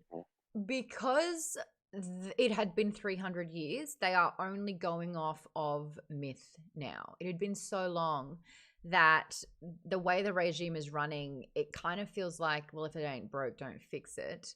But even though Narampa is recognizing that it's broken, Carrion Crows, I guess, have just taken their name and they kind of carried on in the sense where it's like you can't argue with the peace that's been maintained. The way, like, there was always the myth of the god, the fact that the vessel will be reborn and will save the people, but then even the cultists that are there, they're like, we're not going to bank on this. We're going to do an uprising whether he shows up or not. And there's a lot of sort of not confusion, but discern is going around in my head, and I can't think of any other word. But I like them too. Ambivalent? Maybe a dissension of some sort? Basically, like, it's been so long that it's not a sure guaranteed thing. They don't want to rely on it. Yeah, it's just a lot of time has passed. What I thought was interesting as well was the use of them being called cultists, because usually that has an incredibly negative connotation for a very good reason. But in this instance, we, the reader, are starting to side with cultists. So I thought that was a really interesting take as well, which is this ever-changing lens of which side are we on, who are the good, who are the bad. But I do think that when you have two opposing sides, the other will think the other's wrong, and it's always this, well, you did that, so we're going to try and do something back, or it's this one trying to conquer or succeed. And usually with that, neither are good. It's just who's worse. I think I've gone on a bit of a tangent, but that's what happens from time to time. I'm just going to quickly check in with the TikTok crew. We do have another all caps Yella. So I've already done Cookie Monster, so maybe this one's going to be Osh to the Grouch. Maude, I love you. That's sweet. Thank you, Z Brown. If you type in all caps, I will turn you into a Muppet. Maude? Yes, Colleen? I had some thoughts about not all of Serapio's tutors were to avenge the Knight of Knives. What were they? A couple of them were very self-serving. The two that he ended up killing were very self-serving. They had private gripes, and they kind of wanted to use him as a weapon for their own personal vendetta. What? Also, no, tell me more about that, because I've missed that if that's the case. Okay, his first two tutors. Oh, he killed him. Yeah, he killed him. His third tutor asked him if he'd killed them, and Serapio said, "Well, if you ask me, you already know." Well, he was holding the bone staff of the second teacher. Yeah. Yeah. Well, the teacher that taught him how to fight, the spear maiden. Yes. I think. Okay, she had some sort of a gripe because they kicked her out of something, or so that was a personal gripe, and they were all really brutal. He determined that these teachers were not good people. And the first tutor just really seemed to enjoy pain. Yes. He had actually, let's see, I can't remember exactly what his backstory was, but it was another personal vendetta. Mm-hmm. So his mom had, and I think Lord Balaam was also involved with all of that. Lord Balaam, it turns out, had been one of his mother's lovers. But they're I'm going to use the term pure. Their intent was, even though it was vengeance for this crime against their clan, rather than something personal. And so, however misled all of that might have been, it was still their idea of what was good. You know, that their clan, it was for the good of the clan. They had to do something to avenge the clan, and not just for themselves, like the first two teachers. Also, it seemed to me, now I don't know if I read this right, but it seemed to me when he before he killed the fake sun priest, he hesitated and said, well, you're not even the real sun priest, or something to that effect. Yeah, recognize that the essence of the sun priest that should have been singing out wasn't there, so it wasn't the actual sun priest. Yeah, right. And it seemed like he kind of hesitated, but then the fake sun priest stabbed him with something from his mask. Yep. And that was when Serapio really let loose on him. So I don't know if he would have let him go or not. But well, the damage was done. Yeah. Vaden Yeah, says the first teacher threatened his crows, and that's why he killed him. And the second one, I think she helped untap his anger, and that he just didn't. He kind of lent into his rage a little bit, and we absolutely saw that at the end. For those oh, Brad's back. Brad, we're still doing spoiler. So we just It's let me okay. let me. It's okay. Go ahead. Okay, good. We're getting into spoilers. Thames, I'll get back to you. I just want to finish this thought real quick. When we did Mistborn, the way that Mistborns would fight using all of their powers kind of reminded me of the fight that we saw at the end here. Just the way that, like, the really frenetic nature of it, having a superhuman ability in the fight. I kind of was reminded of Mistborn, and I'm wondering if I was alone there, or if anyone had any other kind of, it's like the Matrix kind of thing. Like, it's how the Matrix do their fight sequences. Nope, not just you. Oh, you thought so too, Vaden? Yeah, I'd say so. Good chat. Kate says Iktan wasn't there, so I'm curious to see how Shay escaped. The Sayo was said to have long hair, whereas Iktan shaved sheer head before Nara was kidnapped by Aba's goons. So hold on, that wasn't Iktan? They had to look at his she's innards coming out? No, that was a wasn't woman. that wasn't That was Iktan's. his replacement. That was a woman. That was Iktan's. That was sheer replacement, yeah. Because it's described the knife that Serapio killed as having, like, it as soon as they used she/her pronouns for the knife. And then it said, like, long gray hair. But Iktan had been described as shaving your head when, like, the last conversation that they had Narampa, and Narampa was like, why do I still find you're so hot?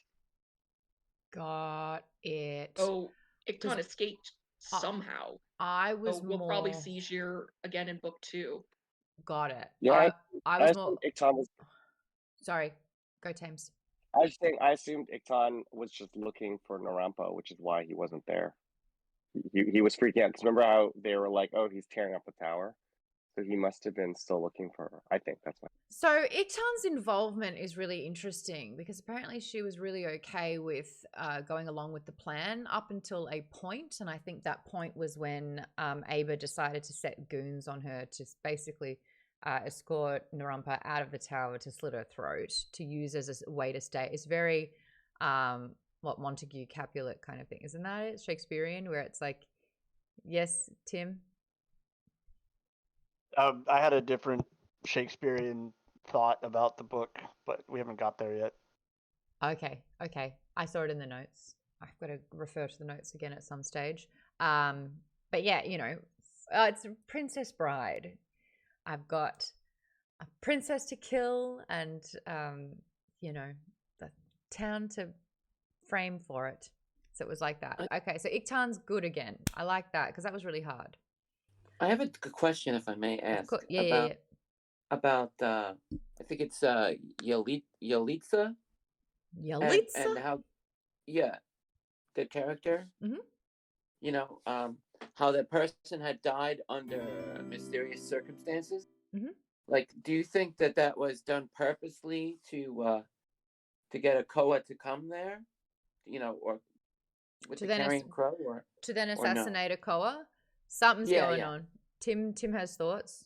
I have thoughts on that. And I kind of hinted at it in the Twitch chat about a Bob being subtly Charles Manson. Because Charles Manson's whole thing, like the Helter Skelter stuff, was he was trying to frame African American people for murdering white people so he could start a race war. Got it. And I kind of got the feeling that Abba was behind a lot of the assassination attempts on Narampa and trying to frame the carrying crow. And they don't explicitly say it, but I get the feeling she was also behind the matron of the crow being killed as well, because she's trying to start that war. Yes. Yeah, it sounded very similar to like the plot line of the first season of Death Note. I'm not going to spoil anything, but if you haven't seen the show, but it's very similar to that, where it's like you have this sneaking suspicion that the person is leading a very superhero-ish kind of life, like very trusting kind of thing, and then out of nowhere it just like turns completely 180. That's just my opinion, though. Yeah, I don't know the Death Note reference, so I'll step out of that one. But we got a couple of followers that I'd like to shout out. I am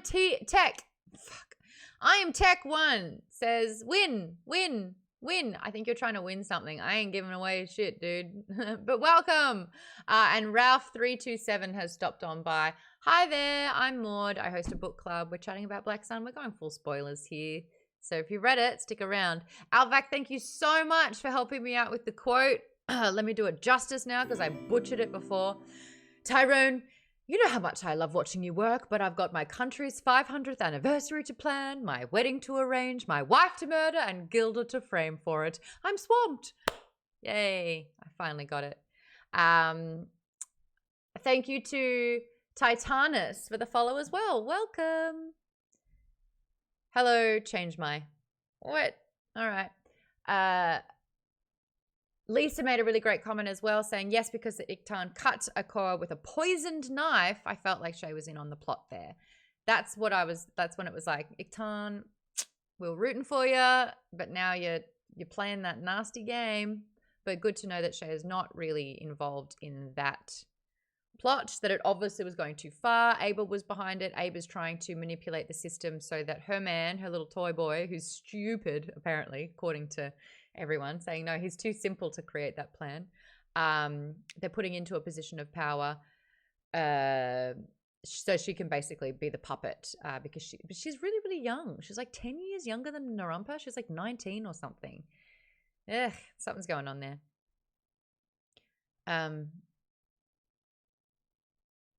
The main religious order has an entire group of trained assassins.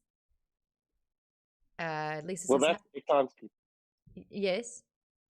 That's Iktan's. Yes, Iktan likes violence. That's what Narampa would keep saying.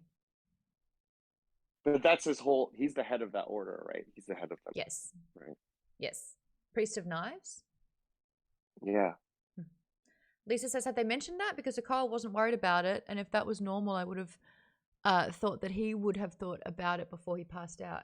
What is that response to? Yes, because Iktan... I was responding to Tim's because he said that that he thinks that knives are just poisoned, like it's a normal thing. I think poison is the default setting for the knives. Yeah, I was gonna say that too. I agree that I think that's. But it would make sense that Okoa wouldn't know that, because why would you tell people you carry poisoned knives? Exactly. Oh, you mean like Iktan's knives are just always poisoned? Yeah, I think all of the gotcha. CUs, or they call them the knives. I think all of the knives are poisoned. And I think if I remember correctly, when Okoa is fleeing, he starts to feel odd and he starts to wonder if he was also poisoned. Mm-hmm. Yes. So, and that was kind of my, maybe he just doesn't, it makes sense that you wouldn't say, hey, I've got poisoned knives on me. I mean, you're an assassin. You don't give away those sorts of secrets. You just kill. Yes, that makes sense. who was it asking? Toaster Poster said, did Narumpa die? The book ended a lot quicker than I thought. And Avery says, yes, but also no. So with Narumpa, she did, like, it's straight out of Bond. Like, this is such a Bond move. She's realizing she's between a rock and a hard place, quite literally. Aba has unveiled the secret of what the plan is, and that is slit her throat. And so they think that the Carrion Crows murdered her. So remove the brown servants' uniforms off her.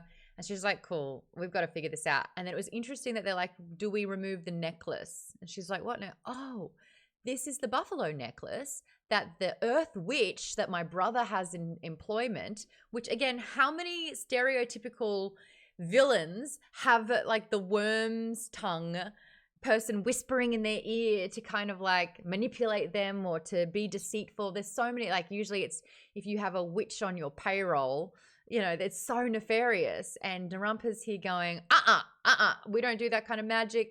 Now she needs my blood. This is not the kind of magic. This is evil. This is bad. And he's like, sweetie, this is what we do. This is what our people do. Like, you've just forgotten that because you've gone off with your little sun priest peacehood. This is what we do. And she basically pierced her tongue with a stingray's barb, and using that blood, if she asks for help from the witch, then she'll be like summoned and hopefully can help her. So she calls out for help with the necklace before bowling over one of the goons and going into the river. She's washed up, she's found, but surprisingly doesn't look like she's been dead for very long, if at all. Hasn't gotten like the bloat of being in the water for a very long time. So her body's been sort of either preserved or this is like found her really quickly, but it doesn't look like it's the end for Narumpa at all. She handled that very, very well. And it's also interesting that this whole time she's so upset about being ousted. The fact that she got betrayed by her clan, the fact that they were working against her, the people that she thought she could trust were removing her from her position of power, but it's what saved her. And I wonder, because the role of the Sun Priest is like an oracle, that when she was getting inducted, it was the start of one of the chapters. It made a note of saying, Narumpa will be the next Sun Priest. I know that this is a weird one, but hear me out. She was a very peculiar pick. And I think that the rest of the priesthood didn't support her position. But I think the oracle saw something in her destiny. And this is exactly how it had to play out for things to go the way that it has. I think that this is how peace is going to be preserved. Narumpa has made contact with Okoya with those 3 glyphs, which was storm, betrayal, friendship.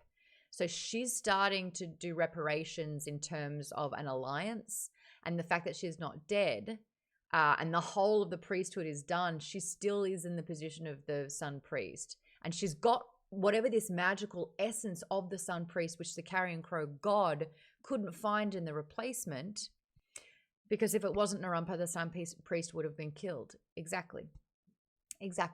And so it's switched everything up on its head, and I'm really excited about what this next book is going to look like, because it means that the destruction and the eradication of the priesthood and the Celestial Tower hasn't exactly happened. And Serapio was supposed to die after his mission was fulfilled, and he's not. Okoa has found him. The birds protected him from whatever it was that his body deteriorating, whatever happened after using all of that power. So people that should not be here are here. And I think that that's disrupting whatever fate or destiny, or it's adhering to the fate and destiny. Not sure. Catch Me Too. Did anyone else notice that Serapio failed in his mission to kill the Sun Priest? Meanwhile, the Crow God is still keeping the world in the dark. So maybe he's still seeking the Sun Priest. 100%.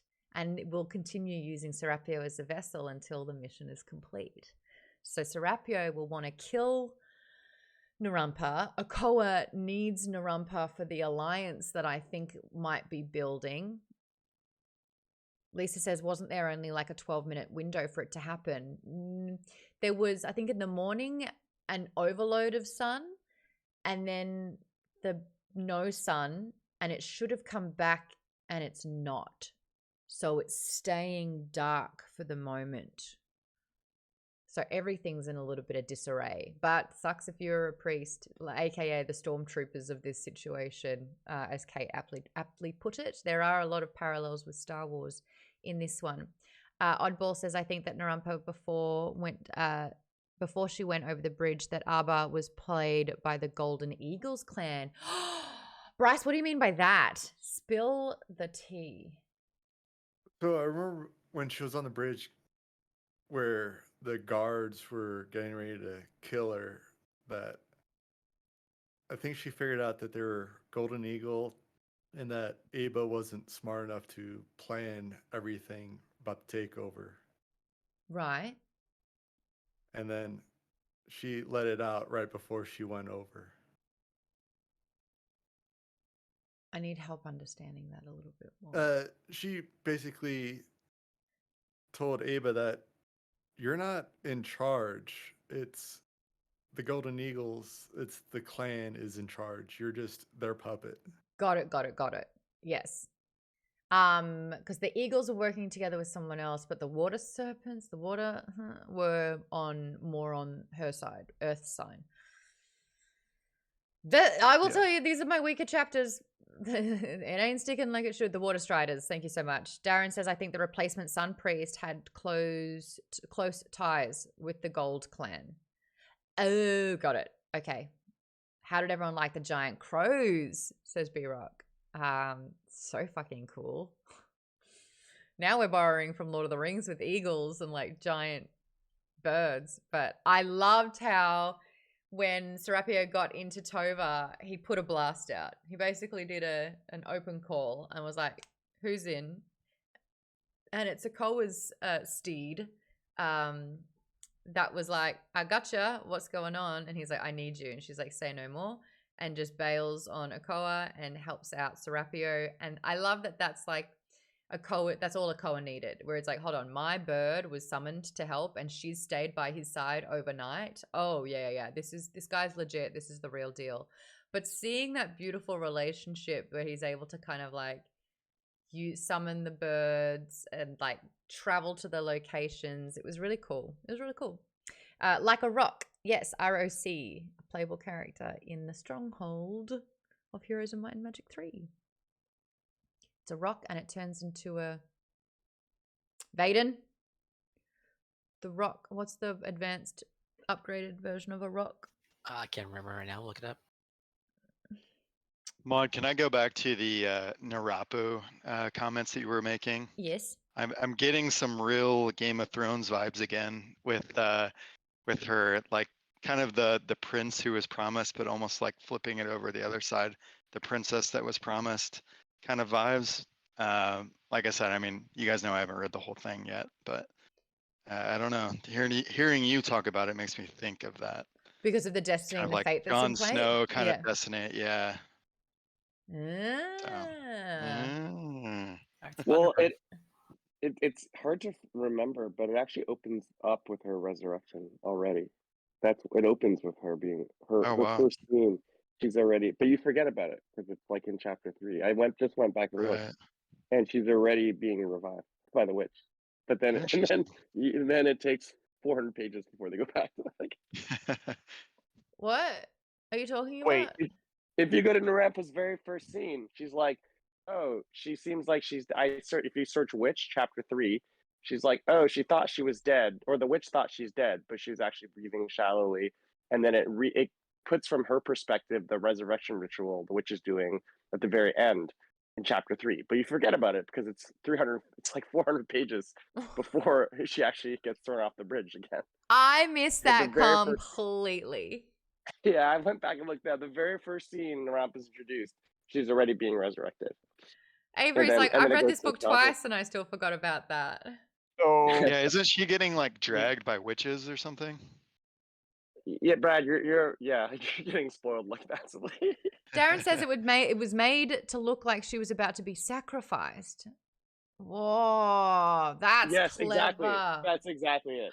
That's perfect. Yeah, she's got like it kind of opens up and it's like the witch whatever, and she's pulled out and she's crying because she's awake, but she can't move, and she's getting rubbed over with blood and everything. And so you're like, you've got a hint of the crows and the sacrifice stuff, and they're going after the sun priest. So it's like it makes it look like a foreshadowing of what's going to happen to her. But my in goodness. reality, they are actually there to save her.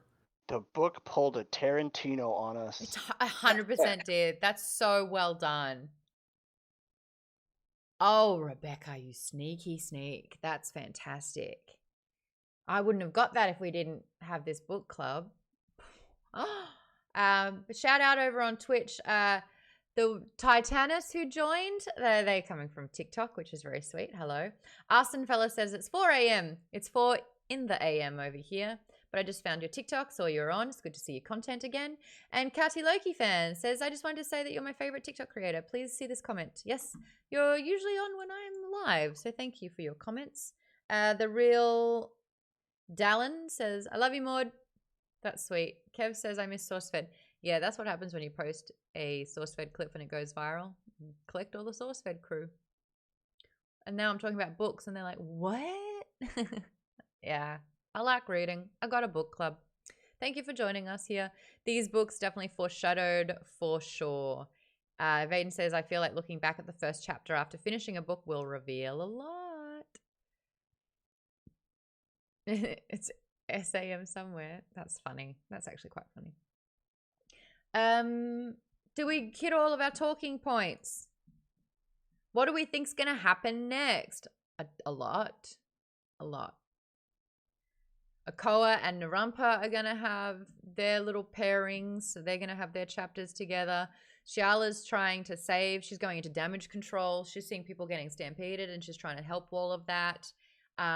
She saw the god, and she was like, "Holy shit!" But she sold her boat. She's only got the clothes on her back, which keep changing, but she's got nothing else to do, and she's recognized that her whole life leading up to this hasn't really had much of a point. That was a beautiful, heartbreaking line where it's like, how can I convince you to want to live when I haven't really made much of my life? So we'll see what happens there. I like those two together.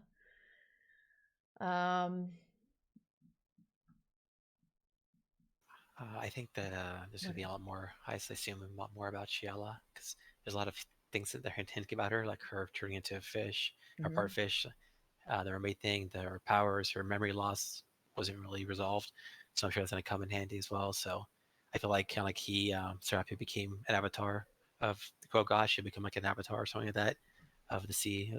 Ooh. Sea and sky together.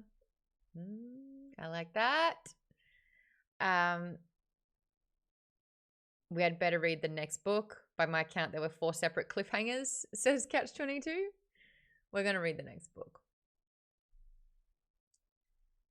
Any other quotes or topics or things that we didn't get to discuss? So maybe you guys talked about this before, but I think AMC is going to pick this show up and make it a TV series. We haven't really talked about that. And I think it's semi-recent news as well. But yes, AMC currently have the rights to this to be made into a show. What are you shaking your head at? My brain works funny, and I was thinking about Shala and Serapio, and it reminded me of a quote from Fiddler on the Roof, which is, in other words, a bird may love a fish, but where would they build a home together? Well, home is a theme of the book. Where is your home? And what's really interesting for Serapio is that he's coming home and he's never been there before. Like, he's being welcomed back into the Carrion Crows, and he's never been a part of the clan before. And the way that he comes home is to literally right the wrongs of his people that happened 300 years ago that he had nothing to do with, but that's his place in it all. So that was really interesting for him to be welcomed back and to finally feel like he was a part of something, only for it to all end, so he thought.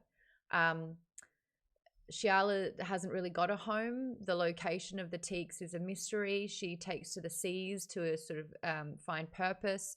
So her home is wherever the next job is.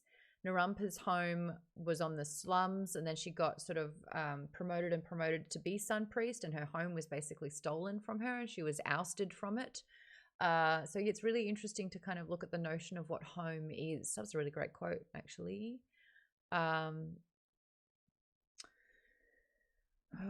Yes, AMC upping their TV show game now that all their money isn't going towards The Walking Dead, says Avery. You ain't wrong with that. There's an open slate there. Toaster Poster says, I want Shiala and Serapio to walk away from all of this, but more revolution and power struggles will probably happen. This is a trilogy. We're only just getting started. KP Dub says, yeah, there needs to be more Balaam. We barely see him, but he seems to be more important than we first thought. Good observation, Ken. Agree there too. Play the Board says, I think this is going to end up like the movie Warm Bodies. Oh, that was one of my first junkets that I did in 2013. Or red carpets, I should say. For the record, now I need to buy this book. Yes, everyone get the next book. Is it Fevered Dream? Fevered Dream? Fevered Star? Fevered Star. Fevered Star. Thank you, Avery. Yep, Lisa, Fevered Star. Fevered Dream is when you got the flu. Vaden had one quick discussion about opposites attracting. Vaden, do you want to jump on and chat on that through? Sure. Basically, Serapio and Shiala are opposites in like a lot of different ways. Like she's, like I said, she represents the sea. She's brash. She's independent. She's impulsive. She doesn't have any like clear goals, just kind of just doing what she wants. And then also like in the end, she can't really go home. There's a story about her being exiled. Yes. And then Serapio is as I said, the opposite. He's sheltered his entire life. He's very calm, very controlled. His whole life is about this one thing he has to do, nothing else. And he has to go home to Tova. So he's welcome to home, but not home. Like I said, not home he's ever been to, but he's ever known. Yeah. Oh, KP Dubs, you're always good with these one-liners. She can never go home. He has never been home. Oh, you always get those good ones. I still remember the difference between the Project Hail Mary and the Martian. That's got rom-com written all over it. She can never go home. He has never been home. Shiala. In a world. Serapio. Black Sun. Coming one day from the Convergence. Yay. Colleen says it sounded like maybe Shiala had something to do with killing her abusive mother and aunt. She gets shit done. I mean, a lot of people drink that much to forget or to cope.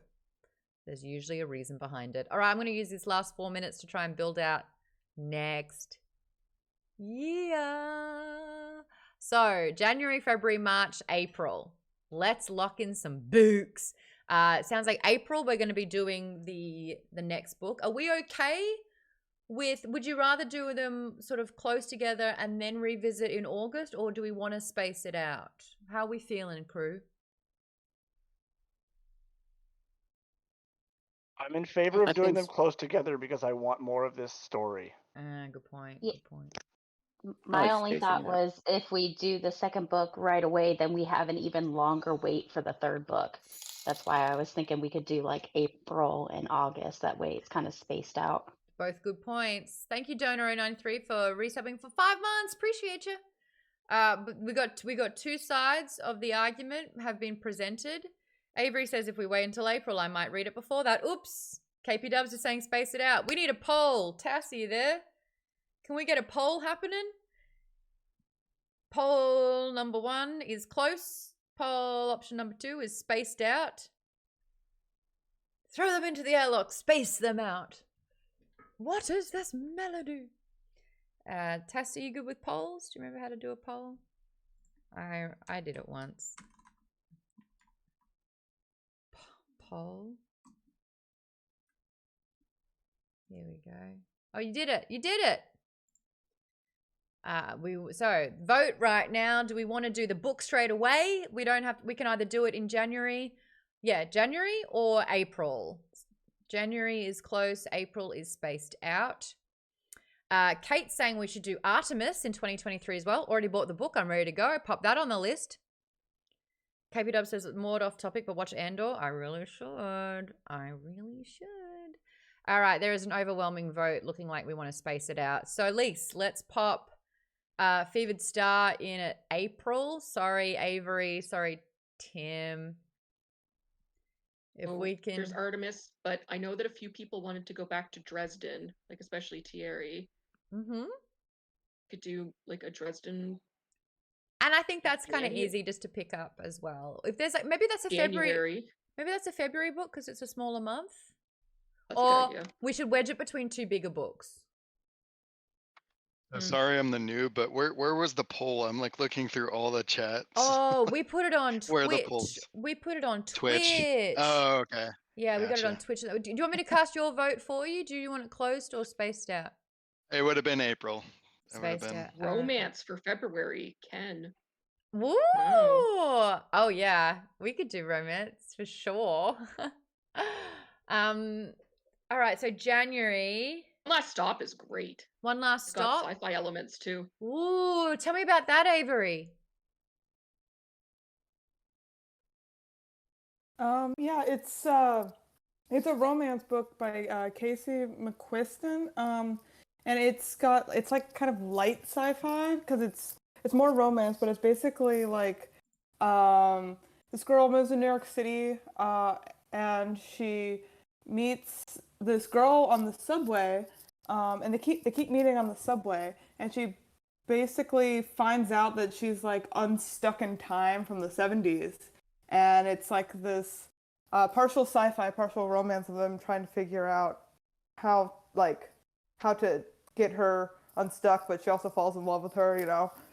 Quite good. I like that. It's kind of like when we did Addie LaRue. That had like kind of fantasy elements, but still present day. And that was romance as well. It was also heartbreak. Play the Board says The Princess and the Rogue. I haven't read it, but I'm going to. Play the Board, can you kind of give me a bit of a synopsis for that one?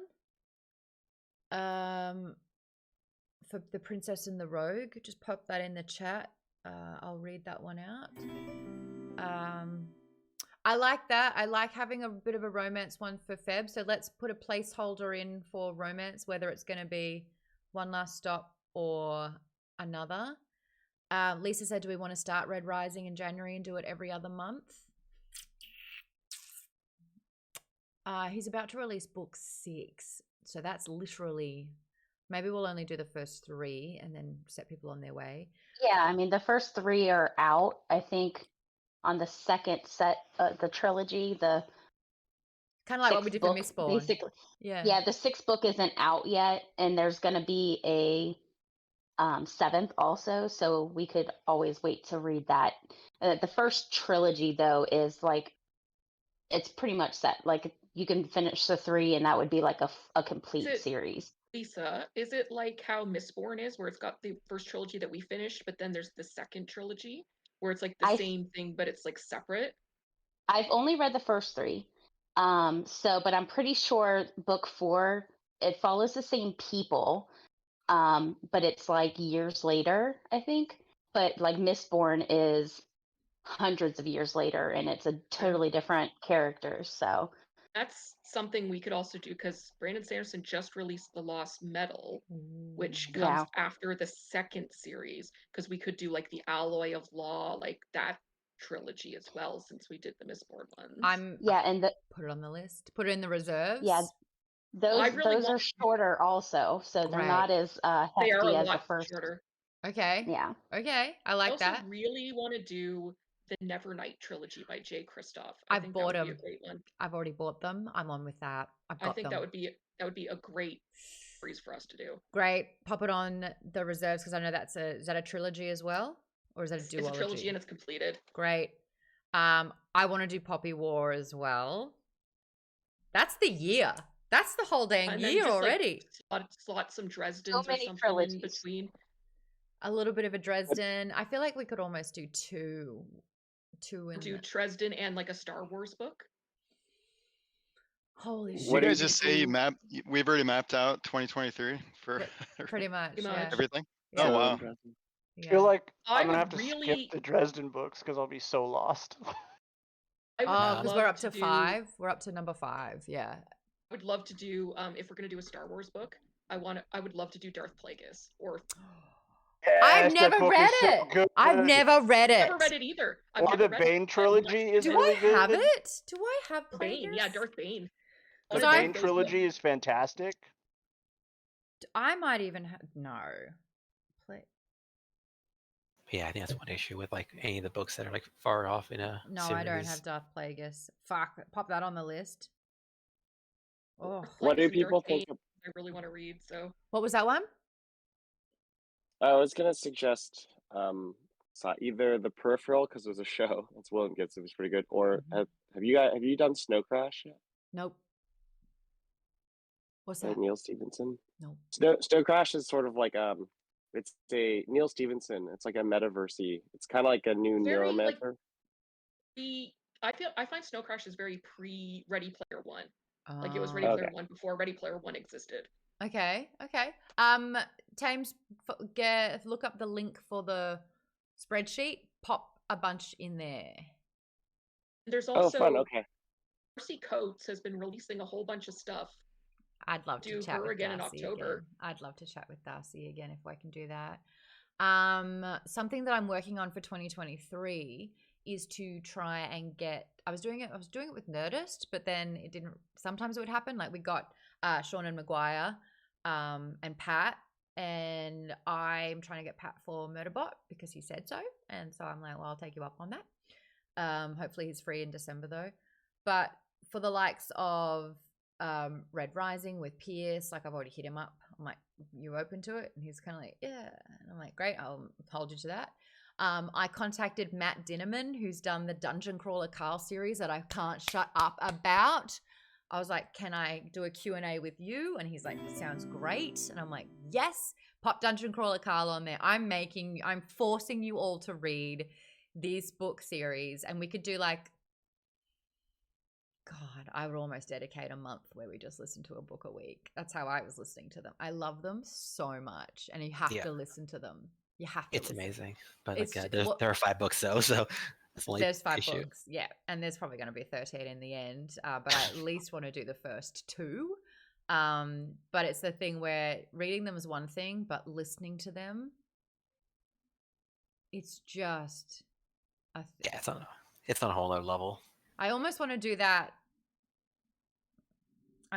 For March, my birthday. But Lisa's like, no, we got Red Rising book 2. We basically have enough books for 2023 and 24. I know. Well, if Nerdist... We can do whatever you want. It's your birthday. If Nerdist keels over, and I don't want Nerdist to keel over, but we would do 2 books a month. We would take over from that. Or we can actually see which of these are standalones and I can make happen over on I'm on both. Any of those that are standalone, like we could probably do series over here and like standalones over there. Or Rachel was even thinking we do book 1 over at Nerdist and then we do 2 and 3 for Geek Bomb. So they start the series and then we finish the series. Fucked it up with this one. But that's another way that we could be doing that. Toaster Poster said, I've been holding off from the Dungeon Crawler books because I had a feeling we'd read them in this book club. I will make you read them. Yeah, that is a non-negotiable for me. Like, I will take that over Dresden. Sorry, Thierry, I'm going to get you in this and I'm going to change your life. Are we trying to combine the book clubs? Modest Book Club. Yes. Success. We found it. Well, if anyone has ideas of what on that list, maybe Poppy War could be good for Nerdist. Yeah, we'll see. Things like that. Poppy War is probably a great book 1 over at Nerdist is a good choice. Yeah. Okay, cool. I like that we're gonna have like 24 books possible for both book clubs, and we're still gonna be running out of space. It's gonna be like 28 books for both book clubs the way it's going right now. Yeah, there's a lot to read out there. And that's the thing, like with fantasy and sci-fi. Sci-fi is usually more standalone, sometimes. Fantasy, it's like book 1 of 72. And you're like, let's go. So many recommendations. Yeah, there's some good stuff. So I will have a chat with Rach as well with this list and see which of like the ones could be really good to launch over there. And then if it's good, we take over those series. We did talk about 5th season as well. N.K. Jemisin. Oh, put that on there. Oh, thank you, Lisa. Good to know. Good to know for that. Yeah. All right. Vaden? I'm just curious. Have we put any, or have you guys done any like nonfiction? Like, I'm curious if anyone has a. I know that you're wanting to have a discussion, like do a nonfiction sort of self-growth book. I've been raving about Brene Brown. We're gonna maybe do. I've been pushing for Devil in the White City for years. Devil in the White City? Eric Larson. Now that Keanu Reeves is signed on for the movie. What's that one? Synopsis? Chicago World's Fair in 1990s. Did you say Boko with World Fair? Chicago. Oh my god, I thought you said Boko because you were making fun of a book World Fair and you said Boko. Chicago World's Fair, but it's also the concurrent story of H.H. Holmes, who had a hotel he built there. He was a serial killer. Whoa. So it's those two stories going together. Put it on the list! My dad doesn't read, but he loved Devil in the White City. Oh, that's cool too. Ken says book club format option for multiple books per month is first Wednesday sci-fi, second Wednesday fantasy, third Wednesday standalone, fourth is nonfiction. That's, well, the 4 books that I would read a month is the 2 book clubs and then my guilty pleasure and then a nonfiction of like self-growth. And self-growth took a back seat while I went through some smut. So that's been fun. You mean self-busting? Wait, that doesn't count? That's self-growth for me? Yeah, it is. That's a form of self-growth. Yeah, Self-care. Okay. Yeah. Lisa's Does like, that count as growth? It counts as some decent escapism. The one I'm listening to at the moment is kind of like a Disney, like an R-rated Beauty and the Beast kind of thing. And I'm like, I think this is too far. It's too much. What book? I need rest.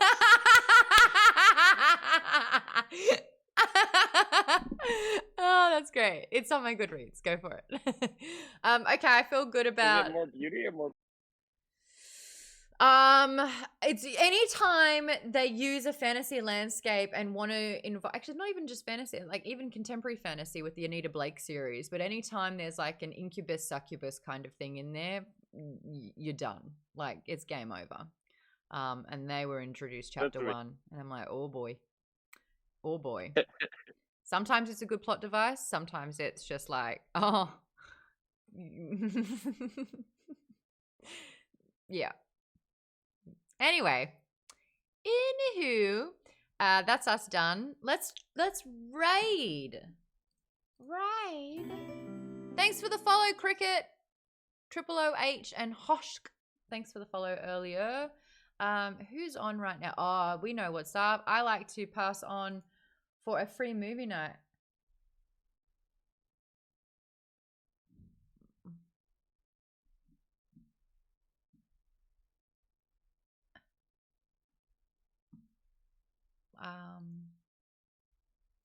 What? Tess, can we delete? I saw Jason Charles Miller just popped on a bit ago. Yes, I'm going to give everyone a free concert. It's my favorite thing because he does requests and he's very, very good. Thank you, Tess. That was weird. A free concert. Anyway, everyone, go say hi to Jason Charles Miller. He's wonderful. Enjoy your night, even if you just want to pop it on in the background and lurk and listen to some really cool tunes. I'll see you over at Nerdist next week. Bye.